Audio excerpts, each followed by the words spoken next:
say, oh, be careful. Those cheap loans are because the economy's not doing well. So we see these, every time you see an action, there's often an equal and opposite reaction. And in real estate, you'll find that as well.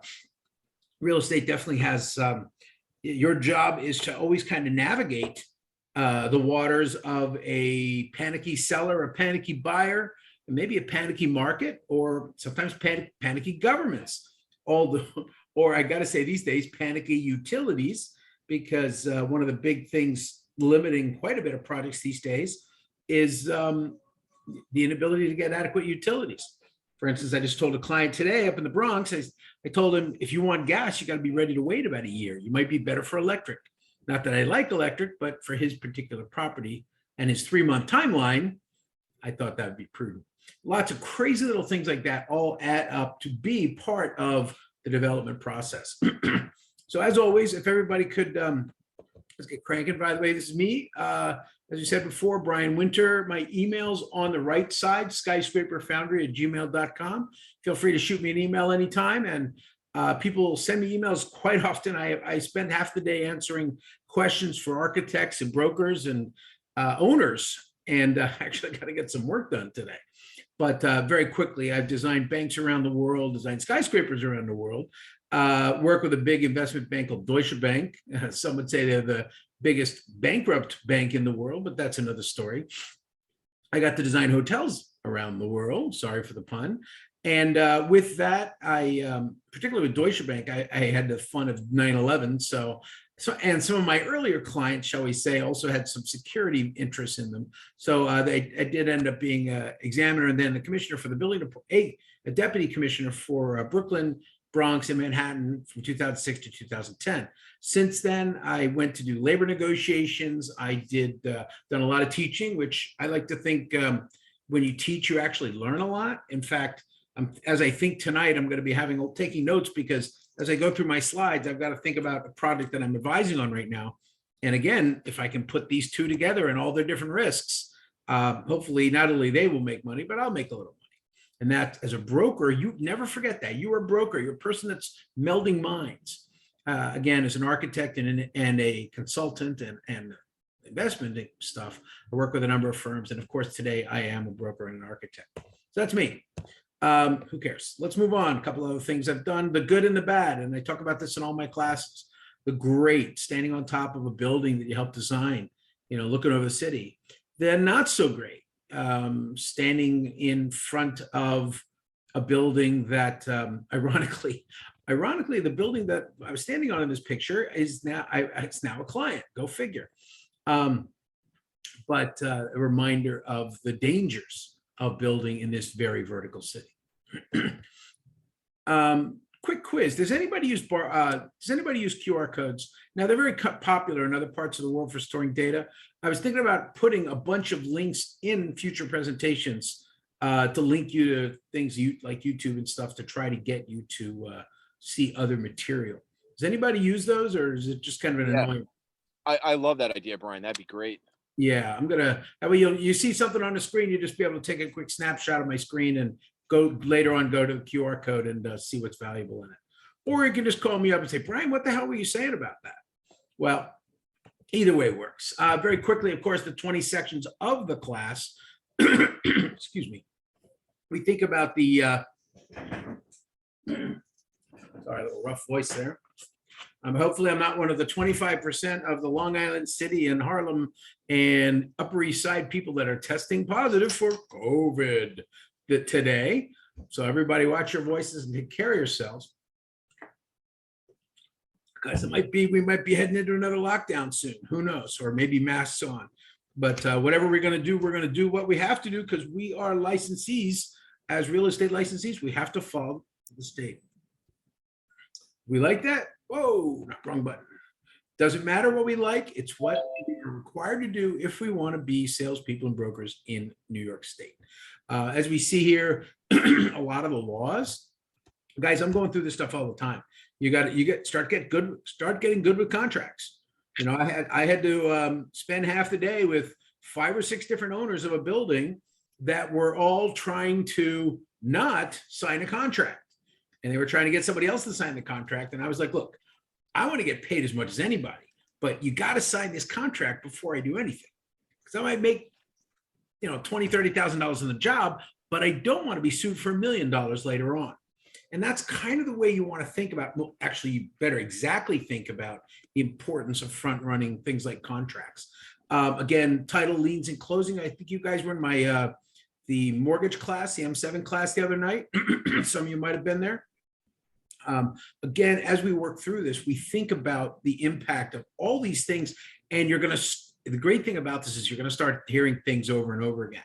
In fact, the development class today we're teaching, some of you may be sitting in on my my most important class tomorrow, which is real estate zoning. I'm doing that, I think, from 10 to 2 tomorrow.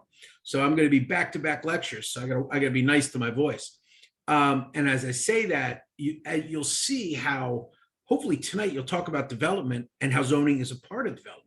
Tomorrow, I'll tell you how zoning is entirely development. In New York City, at least, zoning controls everything. In fact, literally the valuation of a property can go up or down based on zoning. I was just looking at a property, and you'll see it in a little while. It is actually about 5 years ago, and we laughed at the guy. He actually wanted, I'm not kidding here, he was pricing a downtown site, not even midtown. He was pricing a downtown site at over $1 billion per acre. Yeah. Well, I'm not going to say that's wrong, but it is something to think about in terms of cost factors and stuff. Again, valuation, construction, all these different classes. Ivy and John are away for a couple more days on their holiday. I think they're going to see the Rolling Stones. I hope they have fun. And the Who, or a couple of old geezer bands. I know, I'm a geezer too. Again, taxes, and of course tonight, commercial investment. And as we say, as we indicate in the class, chapter 17 is broken up into 3 parts, but I'm going to try to go through it all tonight. And the reason why is you'll get my perspective. And then next time when you take it with John and Ivy, you'll get their perspective. And hopefully you'll see things from slightly different perspectives. Again, I've been working on real estate development for 30 plus years. So I've seen some really crazy stuff. The only thing that's different between now and then is they kind of added a 0 to the prices, but that may change. Some people think the real estate market's about to crash. We shall see. I'm actually, as much as I would want to, many of my clients refer to me as Dr. Doom or Dr. No, but I'm actually somewhat optimistic about the real estate market. Not so much in New York City, but nationally, because of a number of big macro trends. New York City has a number of challenges, as we know, and part of development today is actually the first thing people are asking about in buildings today is it safe? Will I be safe in that neighborhood? Will I get attacked at 3 o'clock in the morning in Long Island City? Do I want to go out to Forest Hills and have a quieter neighborhood? Or perhaps is Gerritsen Beach, Brooklyn safe? Or is, do I want to build a 100-unit apartment building in downtown Staten Island? Hey, good opportunities there. Is the Bronx changing? Well, Bronx is going a lot of different ways. Some areas are having a rough time and some areas are getting a lot better. And we think about each individual market, not only within the city, but we think about the state. Right now, I'm advising on some people who I told them, don't buy the Hamptons this year. And they thought I was nuts 3 months ago. And I told them, look, it's way overpriced. It's not sustainable. And they were like, Brian, the Hamptons is great. Prices only go up out there. And what happened? Sure enough, the prices are completely tanking down there. So these are things that, again, sound somewhat not effervescent. Sound somewhat ephemeral, but they really real estate is about weaving together all the different forces that you might deal with in the fact that a person wants to live or work or invest in a place. And whatever drives it at each individual property type, that's what you want to make sure you're covering. Of course, 3 classes for the night, or 3 codes for the night. M18G is my first code. And you will, as you know, at the end of the night, you'll be sending those 3 codes to the school SLC conference at verizon.net. But just in case you forget, and to back you up, please, I try to help you. Make sure you also send your, you put your name and your school number in the chat box. Okay. If you put it in the chat box, that'll also help me to get attendance. So again, Zoom chat name right now, name and your school ID. Put that in the chat. And if you don't understand what I mean, learn it, play around with the menu, figure out where the chat menu is, and look at what your brethren and other people in the class are doing. Of course, again, for instance, you would at the end of the night, you're going to send an email, your name, your number, and the 3 codes that you get. I'll give Fatima a few seconds to jump in on the code. Fatima, you're jumping in, write that code down. Okay, so again, let's keep rocking and rolling. Hey, Brian, if I could just ask, what are you thinking for the Hamptons in terms of a correction? Are you seeing like 15, 20% out there? I don't know, actually. It varies every day right now. I think it went up about 50 to 100% in the last year. And I see everybody who would have gone to the Hamptons last year saying, screw it, I'm going to this particular year. Not only Europe, actually. Europe is actually a jam up. My kids are running back and forth quite a bit over there, and the airports are a mess. But actually, there a lot of people are just trying to go to the nicer islands. The Hamptons, St. Bart's is kind of replacing the Hamptons this year, is what I've heard. Oh, But the point is, they want to be out of country. They've been. Many people went to the Hamptons last year. Again, we talk about controlled marketplaces, and as they went to the Hamptons, they might have gone somewhere else. And so everybody wants to. Some people want to go to the same place every year. Some people want to mix it up, and I think we're definitely in YOLO mode for a lot of people this summer, where people are really trying to do something crazy and going another. What I've heard, and this is reflected by the massive drop in rents out there. 2 things. One, a massive crackdown on Airbnb. I saw one property who's got 97 Airbnb violations for over $200,000. That, he thinks he was Joe Cool investor from Brooklyn, and the city says no. And in fact, a reminder, by the way, at some point they're going to crack down on Airbnb in New York City again, and it will be quite a bloodbath. Yeah. I just for the sake of it, it was probably about 2 weeks ago. Someone listed a property in Bridgehampton in 2020, 2021. They got 75,000 for the month of June. This year for June, they got one offer, 45,000 firm. Yeah. That's and I hope they took it. I hope they enjoy it. The point is, I could do a lot of stuff with 75 grand, and 75 grand for me is about 6 months on a boat around the world. So, although people aren't terribly interested in cruise ships these days. Oh, by the way, if anybody has any spare money, there is an auction being held in Germany right now. It prices whatever you want to pay. Some people say they'll probably buy it for $1, but it's a 80% finished cruise ship, the largest cruise ship in the world for 9,000 passengers. And because of the collapse of the cruise ship market, you can buy it for $1. In fact, they're probably not even going to finish it, and they're going to scrap the boat. It's like 3 times the size of an aircraft carrier, and it's going to be scrapped before it even sets sail. That's a little reminder of how things have changed in the last couple of years. I guess everybody they could only buy so many Hermes bags with their money, and they kind of got tired and they wanted to travel. But anyway, long story short, get your attendance in order. Let's keep moving. Market strategies are quite interesting. Oh, and by the way, I was just reading some data this morning that Manhattan, as I predicted, it is not that the market is up, it's that the supply was down. Remember, we always think about supply and demand. Many people thought demand had gone through the roof. What they're actually finding is hundreds of thousands of units are being kept off the market by renters who aren't paying and living for free. So there are very few units available, and thus pushing up the price.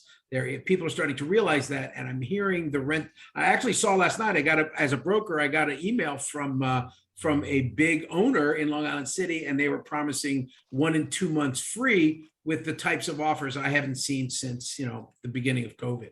So it is a reminder to us. And as one particular broker likes to do, one of the best indicators, of course, is to simply look out the window at night I'm currently looking 57th Street South. Where's the white one? What's that? Yeah, because you all. I'm sorry, I'm trying to mute you just in case.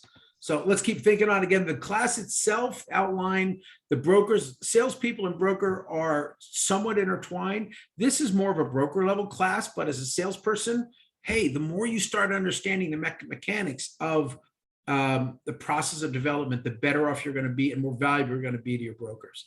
I had to spend 20 minutes online on the phone today with a broker to try to explain to her how to go down and pick up building department files and drawings. And other brokers have become experts at it, and they will find their way to getting the information in the background of a drawing. I actually think research is one of the key things that you need to do when you're advising on a property.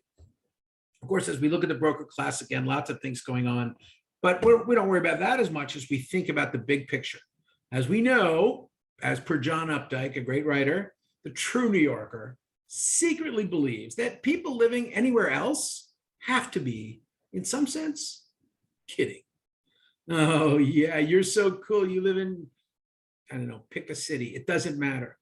I was just looking at a map actually of Abu Dhabi last night, a potential product I might be advising on. Abu Dhabi is in the Emirates in the Persian Gulf. And sure enough, there was a New York deli and a New York business school on the Google map. Everybody wants to be here. Yes, it's been screwed over and may never come back to the way it was, but it is still for now a big draw. Again, the big debate, one of the great debates right now is where is the market going to go? In high-end, remember this class, it's easy in real estate to talk only about the residential section. I really want to emphasize the commercial section for you guys, not just at the broker level, but at the salesperson level, and for a very big reason. You guys are looking at the greatest opportunity in 50 years in real estate right now. And what is that? If you want to go to commercial right now, greatest opportunity ever. 40% of the retail spaces in New York City are empty. Over 60% of commercial spaces are empty. If you fill it, you'll be a billionaire. And I'm not kidding. Owners are dying to fill their buildings. If you can find a way, whether it means going to another country, changing a tax law, whatever you do, find ways to encourage growth and understanding how those changes will impact things. Bam, you're going to kick butt. Find the next gap. Many people don't remember, but 30 years ago, Gap literally took over every corner of New York City. Today, we're trying to figure out whether anybody's going to buy some of these big buildings. In the last year, with the cheap money, quite a few of these apartments sold. If you don't recognize this, this is, of course, Central Park South and a number of the buildings attached to it. But again, you're looking at perhaps one of the greatest opportunities in history. Now, let's also make it clear. New York City's exodus did not start at COVID. New York City was having an exodus 5 years before COVID started. And again, this is the 2020 negative perspective, but there is a great debate about where services are going to be. Hey, do you think we need schools in New York City? I don't think so. Again, there's a high market for very, high-end schools, but the public schools are, there's less kids, a lot less kids. And, just Europe in the last year, whether it be for politics or vaccines, they have a birth rate that's dropped 50% in 1 year. These are things that are going to have an impact on the design of cities and how people choose to live. Again, all these factors, you've got to figure out how it's going to impact your work. That said, yes. Oh, sorry. I just wanted to ask a quick question based on what you said. Do you think there's any opportunity to turn those commercial spaces into, rent or, I forgot the word for it, non-commercial spaces, since there's great question. It's going to be part of the conversation tonight, in fact. Converting hotels to apartments, I'm looking at a lot of the old office buildings from the 40s and 50s. I'm looking across the street at two East 57th Street has some beautiful apartment buildings, and right next to them are office buildings. And many of those office buildings are relatively small by today's standards. So there's no question that these buildings, being that it's on such an incredibly valuable street, that many of them are going to get converted to residential. Ironically, what's the limiting factor for conversion? What do you think it is?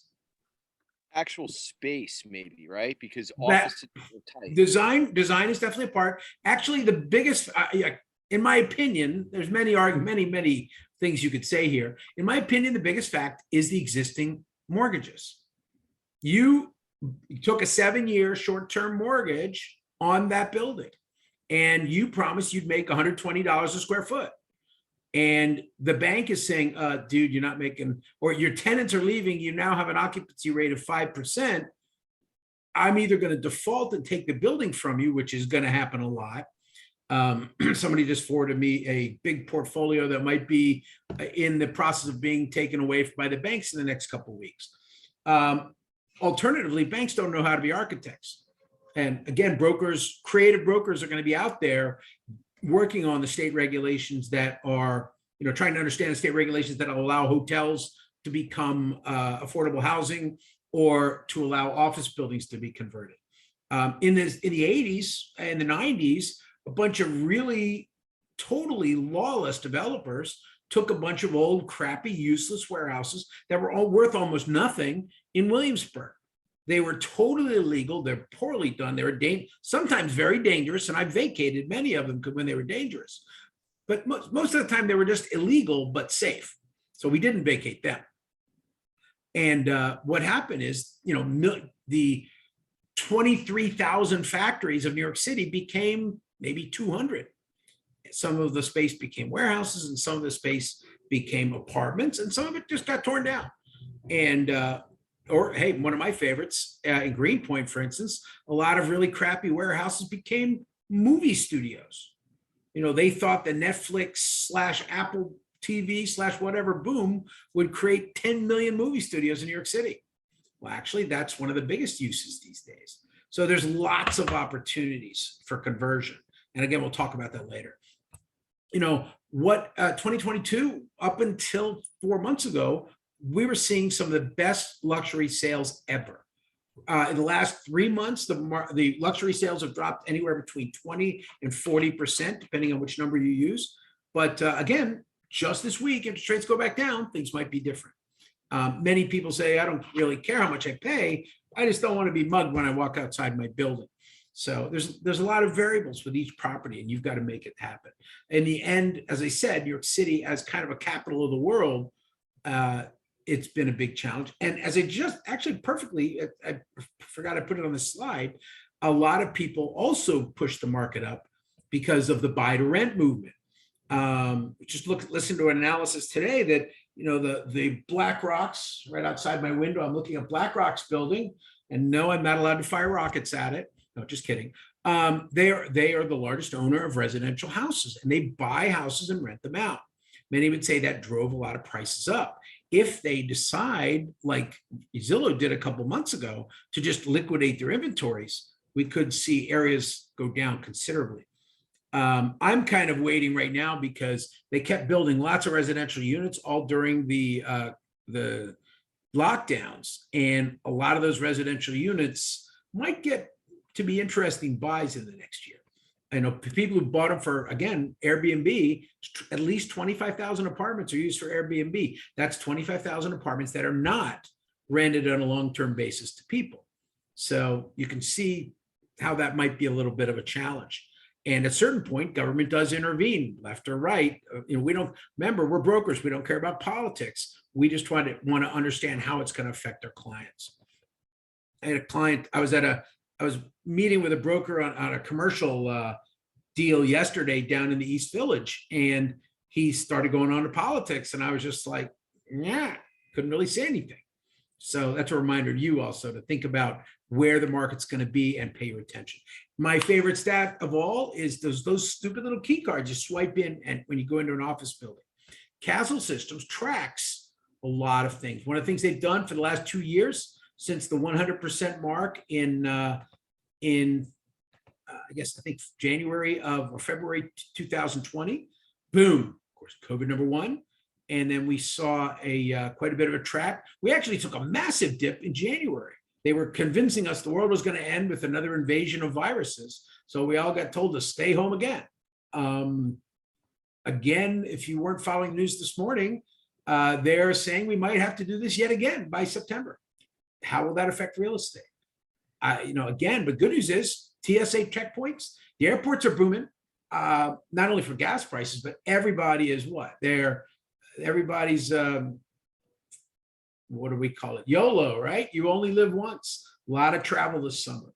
Dining's been up. NBA games was a good metric. So these are examples of, just how the markets are affected. What does residential here, or excuse me, commercial occupancy have to do with NBA? Well, actually, I would thought there would have been a bigger correlation because so much of things like basketball games come from commercial tickets. But people are making their way. They're still working from home, but they're coming into the city and not wearing their masks and going to the NBA game.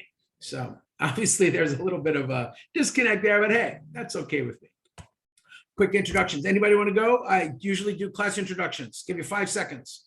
Again, name, neighborhood, and a real estate fact. Brian Winter used to be in Manhattan East. That's where my office is. And again, this is a little old note. In February, COVID office vacancies were over 80% in Midtown. I can amend that to be over 65% right now. But anybody got a name, neighborhood, and fact? I know every neighborhood in this city. So if you haven't done this in a previous class, anybody want to go? Sure, Brian, I'll go first. Peter Farrell. I just bought a place right in Stuyvesant Heights on the border of Bed-Stuy and Williamsburg. Okay. And real estate fact, this is Stuyvesant Heights. That's a nice way of saying Bushwick, right? Yeah, No, it's just right kidding. on the corner right there. Yeah. Okay. Big bit. In 2013, that was the fastest growing neighborhood in the United States. So thanks. And I'm sorry, Peter, I didn't get a fact about the area. Fact. Real estate fact. This is my second property I've owned in New York City. Okay. Are you doing it as a multifamily rental, single family development? It's a single family condo, so I'll live there for a little bit and then I like to rent it out if things keep on trending in the direction we hope they go in. Well, one of the best things we're going to talk about tonight is cash on cash. If you're only putting 10% down and the property goes up 20% in value, you've just made a 200% return on your investment. That's pretty darn sexy. Right on. So never forget cash on cash. And of course, the tax deductibility of real estate flows. Okay, thanks, bud. Anybody else, real quick? Elise. Hi, real quick. I've been looking for an apartment my name is Elise Joyner. I've been looking for an apartment for about 3 months. You're doomed. I literally applied for an apartment like 8 hours after it was put up, and they already told me someone got in ahead of me. I don't know what to do. I even pushed my budget up to $3,000. It's crazy out here. I sell tents. No, just kidding. Just kidding. Good luck. I hope you find the neighborhood you want, but if not, there's lots of crazy neighborhoods all over the city. So definitely good luck. Okay. And again, don't think the roommate thing's not such a bad idea. I don't know how old you are, but if you're single, whether you're 20 or 60, roommates are a pretty useful thing in this town. So That's accurate. I don't know. okay, fair enough. Not giving you that strategy. Ashley's mic's on. What do you got, Ashley? Hey, Brian, it's Ashley, again. man. Neighborhood. I am directly across the street from Addersley Park, so I'm in Jamaica. They are trying to rezone it, I believe, to be like St. Albans. Like, I'm not sure what's going on. I've only been here 2 years, but I am in Jamaica. And one real estate fact, I started a property management company. Not doing much with it yet, but it's a journey. Well, good strategy. I taught several property management classes in Brew College, and I actually have an ebook textbook for facility management. If you send me an email, I'll send it to you. Okay, it's like $150 book, and I'll give it to you. But Not a problem. not too much copyright violation there. But yeah, there's an incredible amount to be done in understanding buildings, and your best tools are your eyeballs and your feet. Get out and looking all the time and looking how other people manage things are good strategies. Okay, let me keep cranking on. I'm going to move on to the things we're running a little late. So let's see. Again, quick outline of the chapter as you browse chapter a bit. Don't worry, you don't have to read this in the fine print. We're going to talk about one, the characteristics of real estate investments. We kind of chatted a little about that already. Types of investment properties, very important. We're going to go to some of the terminology and analysis tools for properties. Cash on cash, I just discussed with a gentleman, where again, you are looking at one of the most leveraged investments that you can get it really anywhere in the world. You might be able to put 3 or 5 or 10% down, and if you make a 20% return, bam, you've really made a cash on cash investment return that's spectacular. Conversely, if the market hits the crapper, pardon my French, and everything goes to you know what, and you've got 10% in and it drops 40% in value, you actually can walk away. So for you Wall Streeters, that would be a perfect example of heads I win, tails you lose. So, and that's kind of, or more importantly, you might want to call it a covered call. The idea though, is to understand how money's going to flow through, what your investment, what your investors or your buyers' goals are. And also understanding the concepts of cash on cash is really good for selling a property. I'm advising on a property right now. It's got some massive zoning potential. And if the zoning potential happens, we'll be looking at a 4-back. Potentially the price could go up as much as 4 times what it's currently listed for. Again, we'll look at some aspects of commercial leases. I really should increase this section. There's so much to say on this in terms of commercial offices, commercial retail spaces, community facilities. Each of them has a different aspect of the leasing in terms. For instance, we'll talk about escalation and things like that. And of course, what is the agent's role? The agent is obviously, you normally will work for the seller, but it is not unreasonable for the agent to get involved in helping a buyer. I just had a friend is trying to buy a property in Chattanooga, and why? I don't know, but he wants to buy there. And he said, "Oh, I got a great deal. My friend, the broker, got it for me." He doesn't know much about real estate. It's a great buy. And then I said, "Okay, let's look at the facts. One, the property they just cut the property cost 20% in one day, 20% drop in price. Wow, that's good. Maybe that agent's getting him a great below market value property, and that agent's really fantastic. Or conversely, excuse me, actually that agent is also trying to help him to buy a number of other properties down there. And we'll talk about some of the marketing of investment properties. I'll leave this for other parts, but excuse me, a little tick in the throat here.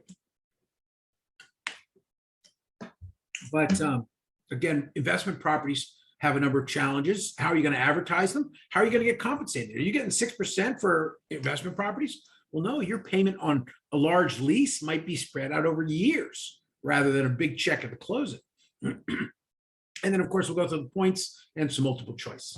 Terms. There is, of course, a set of terms on the book.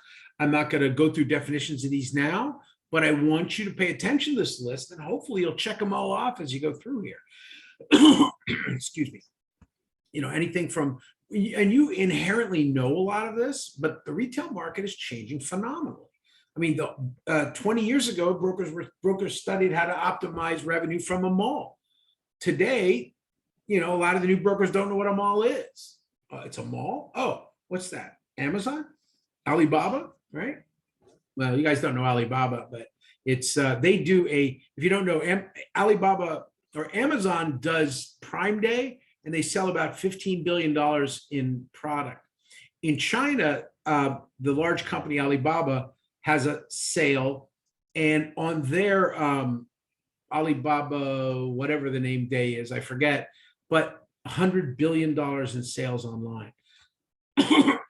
And again, of course, that means their malls are mostly empty, but that's another story. And if anyone is following the Chinese market, by the way, and you should follow Chinese real estate because it is going to have an impact on American real estate, especially New York City real estate. Actually, good old Xi Jinping, the teddy bear, is about to drop $200 billion in bonds to bail out the real estate market within the next couple of days. Why do I know that? I don't read only American papers.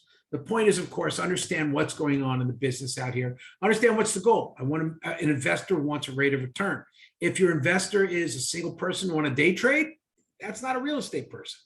If your investor is a sovereign wealth fund with 50-year time horizons, they will take risks that are unbelievably crazy that no sane investor would take. I currently in Brooklyn, a large Scandinavian, in fact, the largest sovereign wealth fund in the world, little tiny Norway, has over $1 trillion in their government Social Security wealth pension fund. Yes, that's all being invested around the world. By the way, they invested around the world because several times in history, Norway has been overrun. And since they had their money overseas, they survived. A little thing to think about when we think about why people invest in New York City. Again, tax shelter factors, the time value of money. You know, I sold out of a lot of stocks yesterday morning, and the stocks I got out of went up about 6% in the last 2 days. Oops. Well, such is life. And if I were leveraged 10 to 1, that would have been some real money. But hey, there's always tomorrow. In real estate, sometimes there isn't tomorrow because we're looking at investments, again, that have potentially very long time frames. We'll look at usable square footage and rentable square footage. One of the jokes of New York City is, of course, yeah, it's 1,000 square feet, but I'm only ordering 600 square feet of carpet. So we'll get to that in a little while. Pro forma's understanding the cash flow of the project, the rate of return. Look, just like, I want to make a 6% dividend yield on my Philip Morris stock, but I also want to make 8% dividend yield on my Kimco REIT stock, where REIT, of course, has to pay 95% of its profit out as payouts. Time valuable money, different types of square footages. Again, this is just a quick review of the chapter. I'm not going to read this, but we'll just get through it, pounding through it. Sorry, I'm going too fast on you. We'll come back to this later, actually, as a review. So why are we here? Primarily, again, commercial and investment real estate is the goal for this lecture. And with it, you always want to ask that question, why do people want to buy commercial real estate? Well, here's a quick list from a very smart person. I think it's down at the bottom is the link. I think realcrowd.com. Pretty lame website, but he had a good concept. One of the biggest benefits of commercial real estate investments is that the assets are generally secured by leases, which provide a regular income stream, significantly higher than typical stock dividend yields. And think about this. In New York City, all these buildings are empty, but many of these buildings, the owners are still getting a check every month from the businesses that haven't been back in their offices for 2 years. Now, that lease is locked in and a corporation has to pay the lease unless they can claim force majeure, et cetera, which many people have. But for the most part, rent's got to be paid. And that cash flow, good or bad times, is very important. Substantial current income and cash flow. Appreciation of asset values. Commercial real estate in New York City has gone to the moon in the last 25 years. I advised that a property in 99, we thought it was going to be worth $700 million. He bought it for $777, and then he turned around a year and a half later and sold it for $2 billion. Yes, he netted in a year and a half and a very large amount of rehab. He netted 1.2-ish billion dollars before tax. Again, appreciation of asset, as well as having that current income. This is what a stockbroker would call more or less a yield plus appreciation value. Again, equity through leverage. This is so important. When you're, like, as I said a minute ago, when you're putting down 10%, you're borrowing 100, you're borrowing 100%. And if that 100 becomes 120%, you have made 20% of the 100%, which is 20 times the 10%, which means you made a hell of a lot of money. Did I say that right? Yeah, kind of. Long story short is if the asset goes up 20%, you make 200% when you're 10 to 1 leveraged. And if it goes down, well, you just walk away. And when you walk away, you might hurt your credit rating, but hey, who cares? They're going to let it fix anyway. Well, to be clear, though, that ability to walk away was a lot harder before 2008. The government stepped in and allowed millions of people to walk away from their properties. Or in many cases, they let them stay in. But that leverage, when it worked up, everybody made money, as many people have made a ton of money in the last couple of years in real estate. However, if the market goes down, as interest rates go up, things get very different. Cash flow. As I said, for a number of tax reasons, you can actually generate cash from real estate, of course. And if you're really smart, guys like some of the really big investors, Kiyosaki and a number of guys will brag that, I own real estate because I don't like to pay taxes. And in fact, anybody who's in commercial real estate, if you ask them, their taxes are zero. Of course, there was one rather infamous person that did that on the presidential debate stage and was attacked. But in fact, that's the norm of this business, where you actually pay no taxes because depreciation and other aspects of deductions actually lets you have assets that make your profits disappear. And that can be particularly important if you have a combined set of assets. I talked last night about how a technology company may not want to own real estate. Well, actually, a technology company like Google, for instance, would be smart to own real estate because they're generating so much cash, they don't know what to do with it. I think Apple generates $80 billion in profits a year. But if oil companies do that, if oil companies do a tenth of that, they'll get accused for windfall profits. But Google and Apple, they can make as much money as they want, and they need shelters. And because of that, Apple, because they're so good at not paying taxes, Amazon, et cetera, I'm not saying it's good or bad, but the way our tax code works, cash flow and tax deductibility are very important. Of course, they're also a superior inflation hedge. And in this picture, yes, you do see one of the greatest insanities and also the true sign of a good economist. A really good economist always has one of these.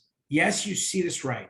The country of Zimbabwe in 2008 wanted to completely destroy the currency of their country so they could cripple the people who owned the country, who owned most of the assets of the country. Unfortunately, this was a racial war basically that took place in currency. And in that, they literally printed $100 trillion bills. Can you imagine that? What would you guys do if that were given to you? Well, I don't imagine. I traveled to Zimbabwe and I saw it when I was 21 years old. It was amazing. The money had an expiration date. Crazy. Yes. In fact, that's coming up soon with central bank digital currencies. But yeah, although I would absolutely kill to go there. It's I understand, one of the most amazing places. They have one building, by the way, their architects love. It's built using the theories of a termite mound. Sounds dumb, but it's actually about a 500,000 square foot building that in the middle of Zimbabwe that needs no air conditioning. Very, very cool. Again, it's also one of the wealthiest countries in the world in terms of assets, but they have some political problems they still have to work out. They actually tried to make the Chinese yuan their currency, but then everybody went back to dollars. And if you guys know your current events, anybody know what they switched currency to today, this week? Does anybody know what Zimbabwe switched to? Gold coins. They actually went back to circulating gold coins today, this week, actually. So go figure. That's a reminder, of course, of inflation. We're all seeing relatively historic inflation here at 10%. Forget about it. Zimbabwe had 10% per minute. Okay. And I'm not kidding. Obviously, you can see they print these notes, and this is true. I actually have a wall of an art poster of about 100 different currencies, 100 different countries' currencies. And all of those currencies are worth nothing today. And that's a reminder to us and things to think about, because if your currency collapses, you still have real estate. And unless the property taxes get you. Again, when inflation occurs, one of the best parts is, as we're seeing right now, as inflation is going up, real estate, as long as the interest rates are relatively low, real estate is going up with inflation. It's a great inflation hedge. And so these are things to think about as we deal with, where are we going to go forward? The unique security advantage. Look, you got an asset. It's a building. It's concrete. This is the Greenpoint waterfront, not exactly what was built, but this was a rendering of what could be once things got organized. And it is actually quite spectacular what's there today. I advised on a bunch of these properties. You guys would love this. A Chinese developer that I was advising, he bought a property, $3 million sight unseen. His lot was out in the water. Well, actually, as you can see, that wouldn't be so bad, but unfortunately, they weren't. And the guy basically threw away several $1 million. And that's a reminder to where you have to understand the real value of properties, and try to do a little research for the buyers. They'll appreciate you and they'll come back to you. I did 3 different write-ups for projects today, for addresses today for people. What can be done, and they don't like it because 99% of the time I'll go right to the problems and cut the property in half within minutes. Anyway, these are things to think about as we go through. And of course, tax benefits, as I indicated earlier, the tax codes are breathtaking. And it sounds crazy, but everybody who's in real estate says one thing: only idiots pay taxes. Or as Leona Helmsley once said, only the little people pay taxes. Well, she got a couple years in jail for saying that. She wasn't wrong, but she got on the wrong side of some politicians, so they tossed her in jail. Justice, right? Again, mortgage interest tax deductions, various deductions for property taxes, maintenance, property management's deductible. There we go, right? Property management, big, huge cost on properties. So we think about the overall characteristics of a real estate investment. And, we think about risk. Do you guys think there's any risk in buying a hotel in Midtown Manhattan right now? Thinking that there might be another lockdown and we might not have any airplanes anymore. I was just 100%. Right. I'm sorry. What was that? Oh, I just said 100%. Absolutely. Right. Well, or for instance, I was talking to somebody about something in London, and whether it was a good investment or not, given that the pound is dropping pretty precipitously. And then sure enough, today, what do I hear? But the British Airways, the main airway for London, is cutting 10,000 flights. So would you want to own a hotel in downtown, in London? Maybe not. So again, I just happen to use some hotels as an example, but obviously the most obvious risk as I look out the window right now is, I should probably give you the.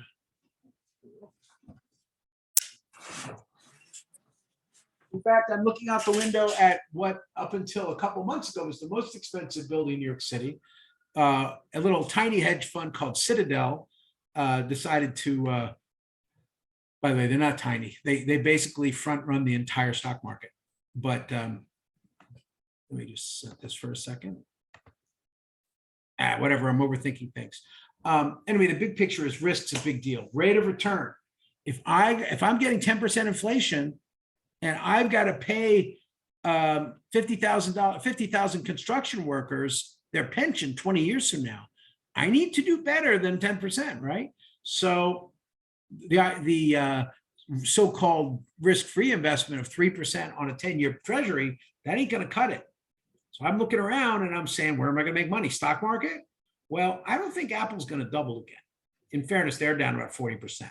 I don't think Facebook's going to double. They're down 50%. But, well, they might if the currency collapses. Who knows? Anyway, the big point is rate of return. People buy real estate in hopes of creating a long return. Liquidity. Now, this is kind of a trick. Is real estate liquid? Real estate is liquid until you want to sell it. Real estate is very much a herd asset. When somebody, like right now, if you guys don't know, listings in the last month, real estate listings have gone up between 50 and 200% around the country. Everybody said, oops, it's the top of the market, time to sell. And everybody is pouring their properties onto the market right now. If you are not looking at statistics online, Zillow or the National Association of Realtors, he's kind of biased, but obviously biased, but his stats, he tries to do a good job on statistics. Or very simply, just look in your neighborhood for sale signs. Areas that I haven't seen for sale signs for years, I'm seeing for sale signs now. Again, leverage, we talked about that already. Debt to equal, that's debt to debt to equity ratio and leveraging. Again, that really powerful value of, watching your debt to equity increase over time and being able to use that profit as the anchor for yet another investment, perhaps building your pyramid. That's one of the things why people love real estate. Again, investment variables, one more time, the time value of money. As I said, I'm looking at a period right now where we are looking at 10% plus inflation. I think gas has gone up 50 to 100%, depending on your numbers. But, I don't want to think gas is an example because, hey, we're all going to be green, so we don't care about gas anymore, right? Until my Tesla blows up because the battery caught fire. Again, what is your plan? As I said earlier, there are people that want to buy for 3 years in Stuyvesant Heights, and there are people that want to come in and buy, and that's their forever home. And they're buying, and they don't mind paying a little over because they want that property, and that's where they're going to be until they're 6 feet under, or maybe till their grandchildren are 6 feet under. A lot of people plan long. Again, we are in a period where housing used to be for individuals, and now it is a globally tradable asset. So these are things to think about. Again, leverage, kind of the same things there. Risk, never underestimate just how dangerous this business can be. I like that lightning strike. That was a pretty cool one. Big picture is, of course, by the way, if you don't notice, that is the west side. That's on the Hudson River side. I know that because I designed a hotel right in here. Oh, there it is, right there. That little tiny one there, that tiny 54-story hotel. But as I say that, we think about, the greater the risk, greater return. I said a minute ago something that I hope will be prophetic. I'm legend in my own mind. I believe, I've got to believe, that 40% vacancy in retail spaces in New York City is the greatest career opportunity ever offered to a young or old broker. A lot of properties got to get filled up. And I'm seeing this already. A lot of areas are filling back up again. A lot of places that quit, boarded up. We're seeing them come back, maybe in different locations with different security arrangements, et cetera. So I think that renting up the office spaces, big dollars. I worked on that one too, by the way. So think about where you're going to be in terms of the risk thing. For the Wall Streeters, they call it alpha.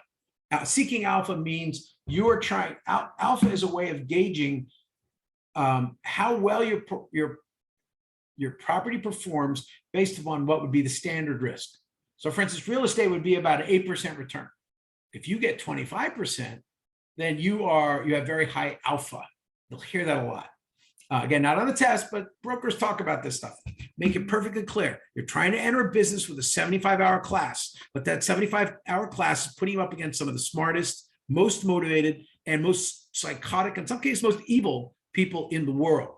So you've got to know and really think out of the box and absolutely keep learning all the time.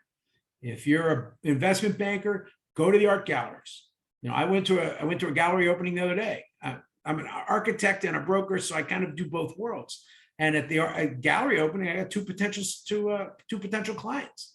So this is the way you've got to think. Always be leveraging everything you do and always be learning. And again, being static is death. My rule is very simple. If you're watching more than 10 minutes of television a day, quit. You're not ready for being a broker. Okay? Television is like the best way I can tell people are going to fail. So things to think about. That's just my opinion. Again, internal risk of assets. I advise a lot on buildings that are falling apart and telling a person that, oh, that building looks really nice on the outside, but guess what?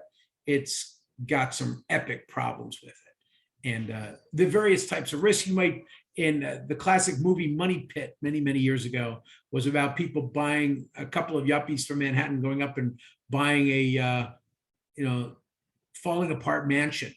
And in doing so, they actually spent far more than if they just bought a beautiful place new. Hurdle rates. Now, as I said, an investor may come to you, and this happens a lot. I know many of you may hear this a lot. everybody comes, the money calls from overseas. Hi, I'm calling from Saudi Arabia or China or Taiwan or Singapore or fill in the blank. All of those countries, and I'd add Germany, England, and Nigeria. Although Nigeria is always got to worry about the scammers a little bit, but there is actually an incredible amount of wealth, an incredible amount of development in a lot of different places that you would have thought nothing of years ago. Remember, in 1960, Singapore was so poor, it was thrown out of Malaysia because it was so poor. Okay. If you don't know, Singapore is now one of the wealthiest places, if not the wealthiest place in the world, and massively threatening to supplant New York City as a financial hub. So I want you to think about where things might not have been so great years ago, and they reset themselves, and the fastest growing places in the world. What do you guys think the fastest growing country in the world was last year? Anybody want to guess? Wow. Has anybody heard of Uganda? Yeah, Uganda. Had a tragic genocidal civil war. And then both sides said, you know something? We're going to totally create a business-friendly environment. We're going to get past this by giving everybody opportunity. And now that country is one of the fastest growing countries in the world. I believe it was 13% last year. Okay, so I want you to think about, where your opportunities are going to be. And obviously that's on a global basis, but I also want you to think about a neighborhood basis. 30 years ago, Williamsburg was a stinking dump. Okay, nasty, ancient old factories, Domsies, clothing by the pound. I mean, it was interesting. And of course, you probably know Williamsburg is considered to be one of the hippest neighborhoods in the world today, or so they would say. So again, what was old is good. I was just looking, I'm advising on a project on the East River right now. And I sent a picture to the client where in the 1940s, they were going to turn the entire East River into an airport. They were going to build JFK on top of the East River, where the United Nations is today. So again, pay attention to plans where people are doing things. Think about how you're going to make that hurdle rate. One of the biggest problems with hurdle rates is actually time. This building right here called 157 West 57th, actually every one of these has got the same problem. I was advising on building this building. It's only 1,000 feet tall. It's a short one now. When we started advising on designing it in 1999, and this building didn't get done until 2015. This one here is just recently finished, 217 West 57th Street. I was advising on labor deals on this, and actually doing what I was commissioner, was pulling permits. So 12 years, this thing was in development and then construction. So think about the carrying costs. 200 million for the land, 90 million to cut a deal to ask 220 Central Park West to move 90 feet to the left. Oh, you wouldn't believe the stuff. Oh, and by the way, with the labor deal, the building construction was only $2 billion. Plus you had to buy the old Planet, the Hard Rock Cafe that used to be on the site, and then tear it down, not make money on that for 15 years. And then finally, after 15 years, then and only then can you start selling the condos for $150 million a piece. Wow. Hey, that sounds pretty good. Hey, Brian, just out of curiosity, per square foot to build either a Class A residential or Class A commercial, how much is it per foot? This isn't Class A. This is like Class Quadruple A. The number right here, the answer is roughly again, first there's lots of costs, right? Land acquisition costs, time costs, paying off the neighbors to not drive you crazy costs. And yes, that's getting very expensive. Vacating the existing tenant costs. Rough number though, Class B basic residential housing in Brooklyn, $400 to $500 a square foot, where it was only $250 like 3 years ago. Almost doubling in price. AAA units like these buildings, 220, 217, 157, 111, 53 West 53rd, and 432. These are coming in total wrapped up cost at over $2,500 a square foot. Wow. And remember, I say that with knowledge because when I left the building department, I actually spent 2 years negotiating with the construction unions. And so I actually signed the CBAs, seeing that the carpenters were getting paid $120 and all rolled up $190 an hour. That was just the carpenters. But the real men who had the power, and in this case, there were mostly men, but a few women, were the guys who ran the cranes. I was a trustee of that union as well, and those guys ruled the roost. And literally everybody in that union with 5 years experience is at least a millionaire. The average annuity fund plus the $200,000 a year pension after 20 years, average annuity was 3.5, and now it's about $8 million per man. But alternatively, this little hotel we did in Times Square, this went out at about $600 a square foot, but that was about 15 years ago. But yes, you were talking high-end units. You can buy cheap stuff like this around 42nd Street. A friend of mine built this building. This was coming in at about 800 a square foot. This is a related rental building. Okay, 800 up to 2,500. By the way, if you want to go on YouTube, there is a fantastic video called Skyscraper, and there was a book made 30 years ago at the time about the building of these two buildings. My old boss designed this one, and my old client built this one, went bankrupt, and all kinds of crazy things happened. Anyway, I can tell you stories about every building here, but I'm not going to do that. But the answer roughly is hotels are cheap. Residentials are medium cost. Office buildings usually are a little more expensive. But residential fit outs make your residentials end up being more expensive. And all of that's cool until these really tall buildings start shaking in the wind, as this one is, and then all your price expectations go to hell. By the way, this one right here, the Citibank building, when it was first built in the 1980s, almost fell over. Another great story. Again, hurdle rates, expected return. I'm going to give you $100 million. I want you to make me on average 8 to 10% per year, or let's say 15%. I've been toying with a couple of development things where the money I'm trying to get is saying, hey, I want a 15% cash on cash return. And I say, and he's got 20 million bucks. So I take 20 million, it's commercial. I leverage at about 30%. So about 4x leverage. So that means you actually divide your 50% by 4 at 4x leverage. If I make a profitable site minus the 2 years of build, I've got to give him, the project has to make on average about a 5% return per year. I believe the site that I'm looking at can make much better than that. Therefore, I can get my client the 15% cash on cash return and make a lot more. But then something goes wrong. This is another project I advised on for a very bad reason. Why? Because they messed with my client and I kicked their heads in. Well, in this case, sadly, it was 2 skyscrapers that were going up in Manhattan. And this is down in Lower Manhattan, 50 South Street. I understand that it's for sale at 50% off, and for a very good reason. This building was built and has been half open, half constructed and open like this for about 5 years. And now for the fun news. It may be leaning as much as 12 inches. Yeah. So guess what you have to do with this building? Anybody know? Take it down? Take it down. Yeah. Now I can go for specific demolition prices. That's where it gets ugly, because they demolished my old office building at Deutsche Bank. It was the, unfortunately, most expensive demolition in history, where it cost them $7 billion to demolish the building. And there was a lot of people losing money, getting corrupted, getting arrested, and a few died. There was a tragic fire there. Oh, anyway, that's that super tall building right by the pier, right? Pier 17. Why, yes, it is. Beautiful building. That's a shame.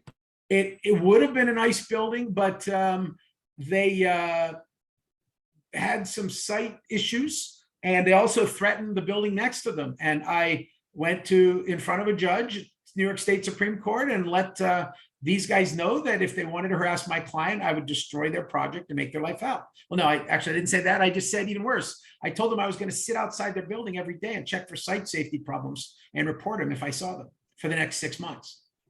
Well, they were already in financial trouble before I got them, but at least I got my building done, which is the hotel next to it. These guys never got done. They got lots of different problems. And I wish them luck is all I can say, because I feel bad for them on one level, but chances are now this building has to be torn down. This was an Italian company trying to enter the New York City market, and they might have cut a few corners. I can't say anything specific about that. But again, these are some of the risks. Your hurdle rate, what if you think you're going to get a 15% cash on cash, but your money is sitting in a tower that's useless, and it is not only useless, it's a negative asset where it has to be taken down. And now if you finance with a bank, you walk away and give it to the bank. If you are the bank, you're eating potentially $250 million to $500 million loss. So these are things to think about. And by the way, as a famous politician said recently last year, or was accused of many, many times, bankruptcy is actually a natural part of the real estate industry, particularly when taxes go up and down. In 1986 and in the 1990s, tax code changes completely destroyed the commercial market, almost as bad as COVID is doing to the New York City market today. In the next 2 to 3 years, many of these buildings that I'm looking at are going to be put on fire sale, and it's going to get interesting. Okay, let's talk about that rate of return. What do you want to do? I'm going to put my money in the bank and get 2% interest on it. Boring. Nope. I want to put it in an investment. Stocks and bonds. Hey, I bought Apple at 25. That was not split adjusted. I bought it at 6. But unfortunately, I sold it at 9. Okay, I wasn't that smart. That was about 20 years ago. But of course, Apple, if you don't know, is in the 140 range today. I don't know how they did today, though. The point is that getting that long-term rate of return requires strategy and patience. Real estate, in many ways, gives you no choice but patience, because it takes a long time to build it. And once you build it, you're signing long-term contracts for long-term revenue. And that's beautiful. But to get there and maintain it is the trick. One of the great challenges today, for instance, is in New York City, there's a lot of new laws that are for the property manager. They have to manage energy in buildings much more carefully. And really, that's an added tax to building owners. In fact, some of the building owners are saying, we're not going to fix our buildings to comply with the law. Give us $100,000 fine. So of course, the city said, no, it won't be 100,000, it'll be 5 million. So again, you see this trade-off between political interests, overall goals, and building owners' profits. And as you move forward, how do you make it work? So let's start talking about actual rates of return. Okay, here we go. Here's a case study. Tom buys an income property for $175,000. Okay, don't laugh. You can actually get these prices upstate, guys. You go 100 miles north of New York City, and you can buy a house for $25,000. I am not kidding. If you don't believe me, go on Zillow and check for Utica or Syracuse, New York. The prices will blow your mind. Commercial? What's that? I'm sorry, Brian. We're talking a commercial property for that cheap? You think so? Residential, in most cases, the commercial is even lower. But, because commercials, most of them are boarded up for 10 years. Of course, the downside is by the time it's that cheap, it's all you can do is tear it down. Yeah. And that gets to the essence of land versus building value. A commercial depends on what you want to do. I mean, I don't think Google's going to relocate to, well, Syracuse might have a chance because it's big universities, but if you haven't traveled New York State, it's really scary to see a state that has gone from an industrial powerhouse of the world to a post-industrial, this is why they call it the Rust Belt. And we talked about this in other classes, Syracuse, Utica, Rochester, Albany, this was the high-tech corridor of the early 20th century. And now it's the Rust Bowl. It's a very fascinating challenge. Anyway, big picture is we get back to this quick example, $175,000. He sells it only 6 months later for $200,000. Okay, quick first thing to look at is that he sold it less than a year. So that has a potential. Of course, this is an income property, so it doesn't matter. In residential, you have certain thresholds for how long you hold it. But this is commercial, so he's going to pay full tax anyway. So he made $25,000 in 6 months. That's pretty good, right? Of course, the real question is, what's his leverage? $25 in 6 months, we made what? 14% return, right? 14.14, I think. But what if he bought with 10% down? If he bought with only $17,000 down and he made $25,000 on that money, then his return is 140%. Ooh, we like leverage. So these are the kind of things you want to be thinking about. That cash on cash return is a very important factor. Again, the investment, this is an all cash model. Your investment times percentage return equals your dollars in profit. So again, 175,000 times about 1.14, or excuse me, by times 0.14 equals $25,000 profit. You guys know this, basic math. But what we really care about is not the money, but the money and how long it takes to start earning income. When you build an office building, as I said with the apartment buildings on 57th Street, there are, and I'm sure if you walk around New York City, you will see spaces that have been empty for 10 years or longer. New buildings. I'm looking out the window at a new building with an office space on the ground floor that's been empty for 5 years. So that money that would have been made, that $100,000 in rent for the space per month, is now zero, and that is money that's lost. So you've got to be able to get that better return to make it happen. Again, luckily for most of these buildings and where I am, there's a lot of residential buildings, and of course, they are doing very well this year. Last year, it was a disaster. In 2020, New York City real estate dropped as much as 20%. And actually, I'll say that back. June of 2020, New York City Upper East Side real estate was estimated to be down 35%. Again, investment areas took it much worse than areas, let's say like Astoria, where people buy to live rather than buy to invest. And one of the numbers I used to use during the 2008 crisis, excuse me, everybody, areas, there was parts of New York City that dropped 35 to 40%, but Astoria, right across the river from the Upper East Side, which had lost 35, Astoria had only dropped about 10%. And again, because that was a neighborhood where people were buying to raise their families rather than buying to work at a job on Wall Street. Well, Wall Street's not there anymore. So it's going to be very interesting to see how things evolve. Time value of money, TVM, many of you might know, yes, they actually had a $10,000 bill. They did a bunch of them over the years.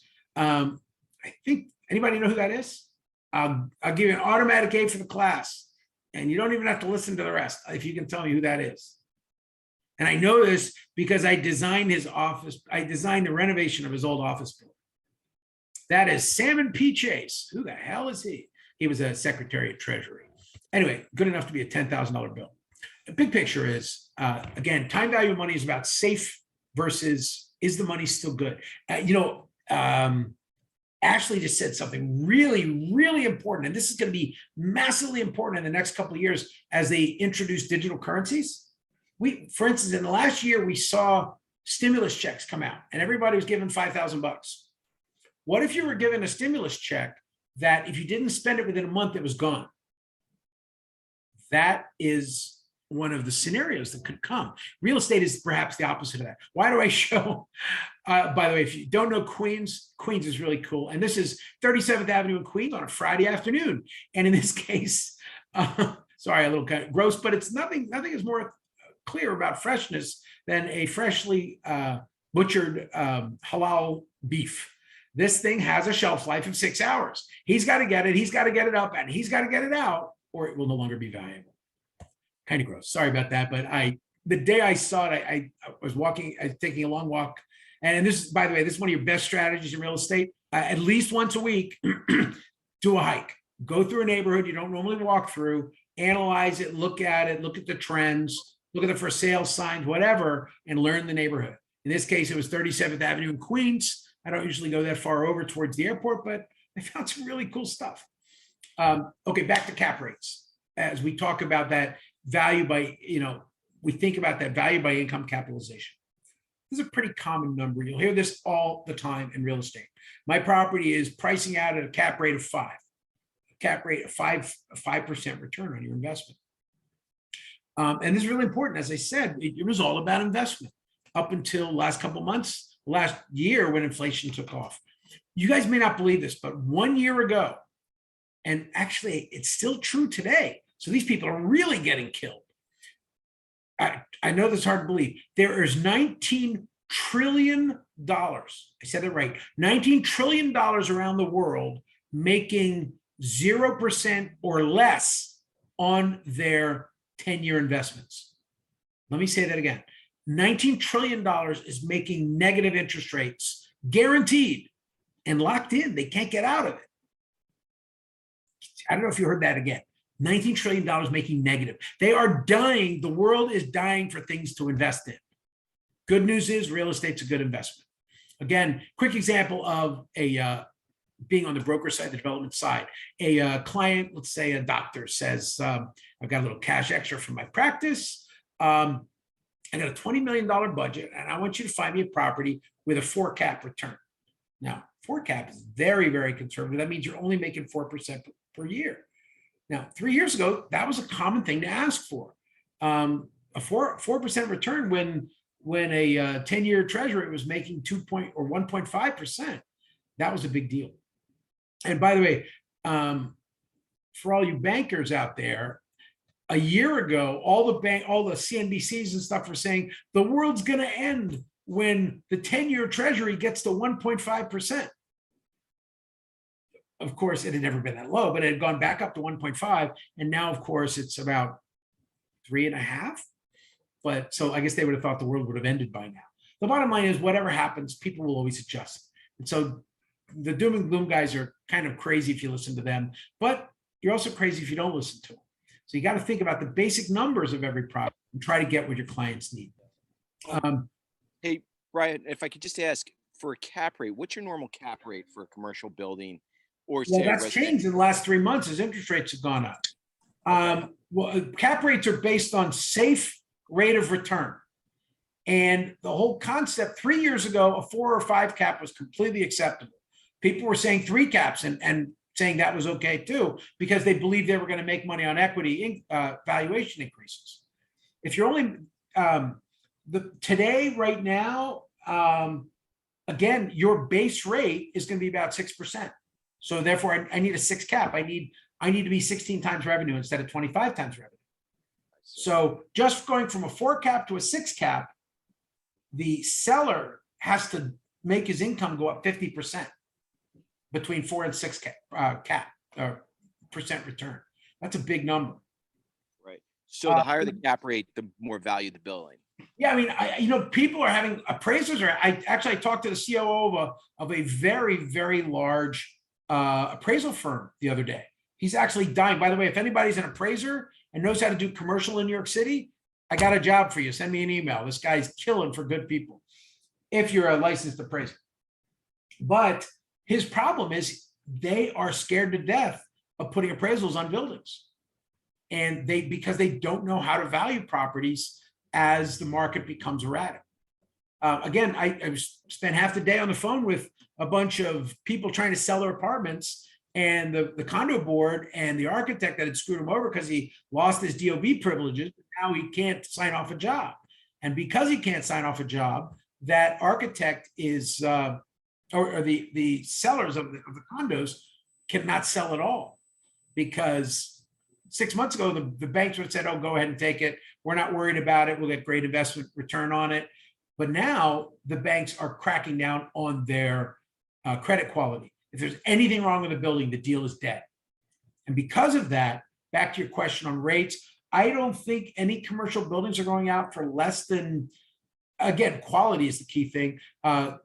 There's a local demand for B and C buildings. There's a global demand for A and AA buildings.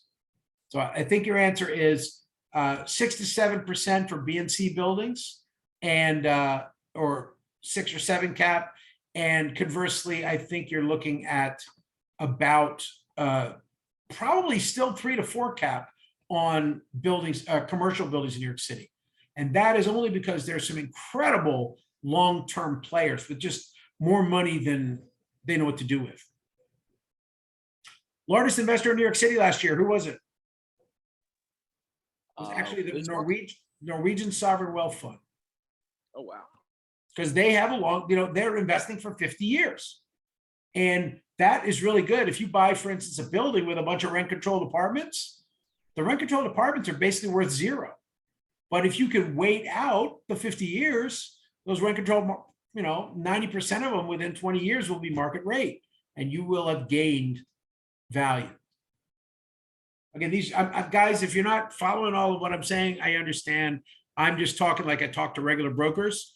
But I want you to hear some of the financial types of decisions that are made.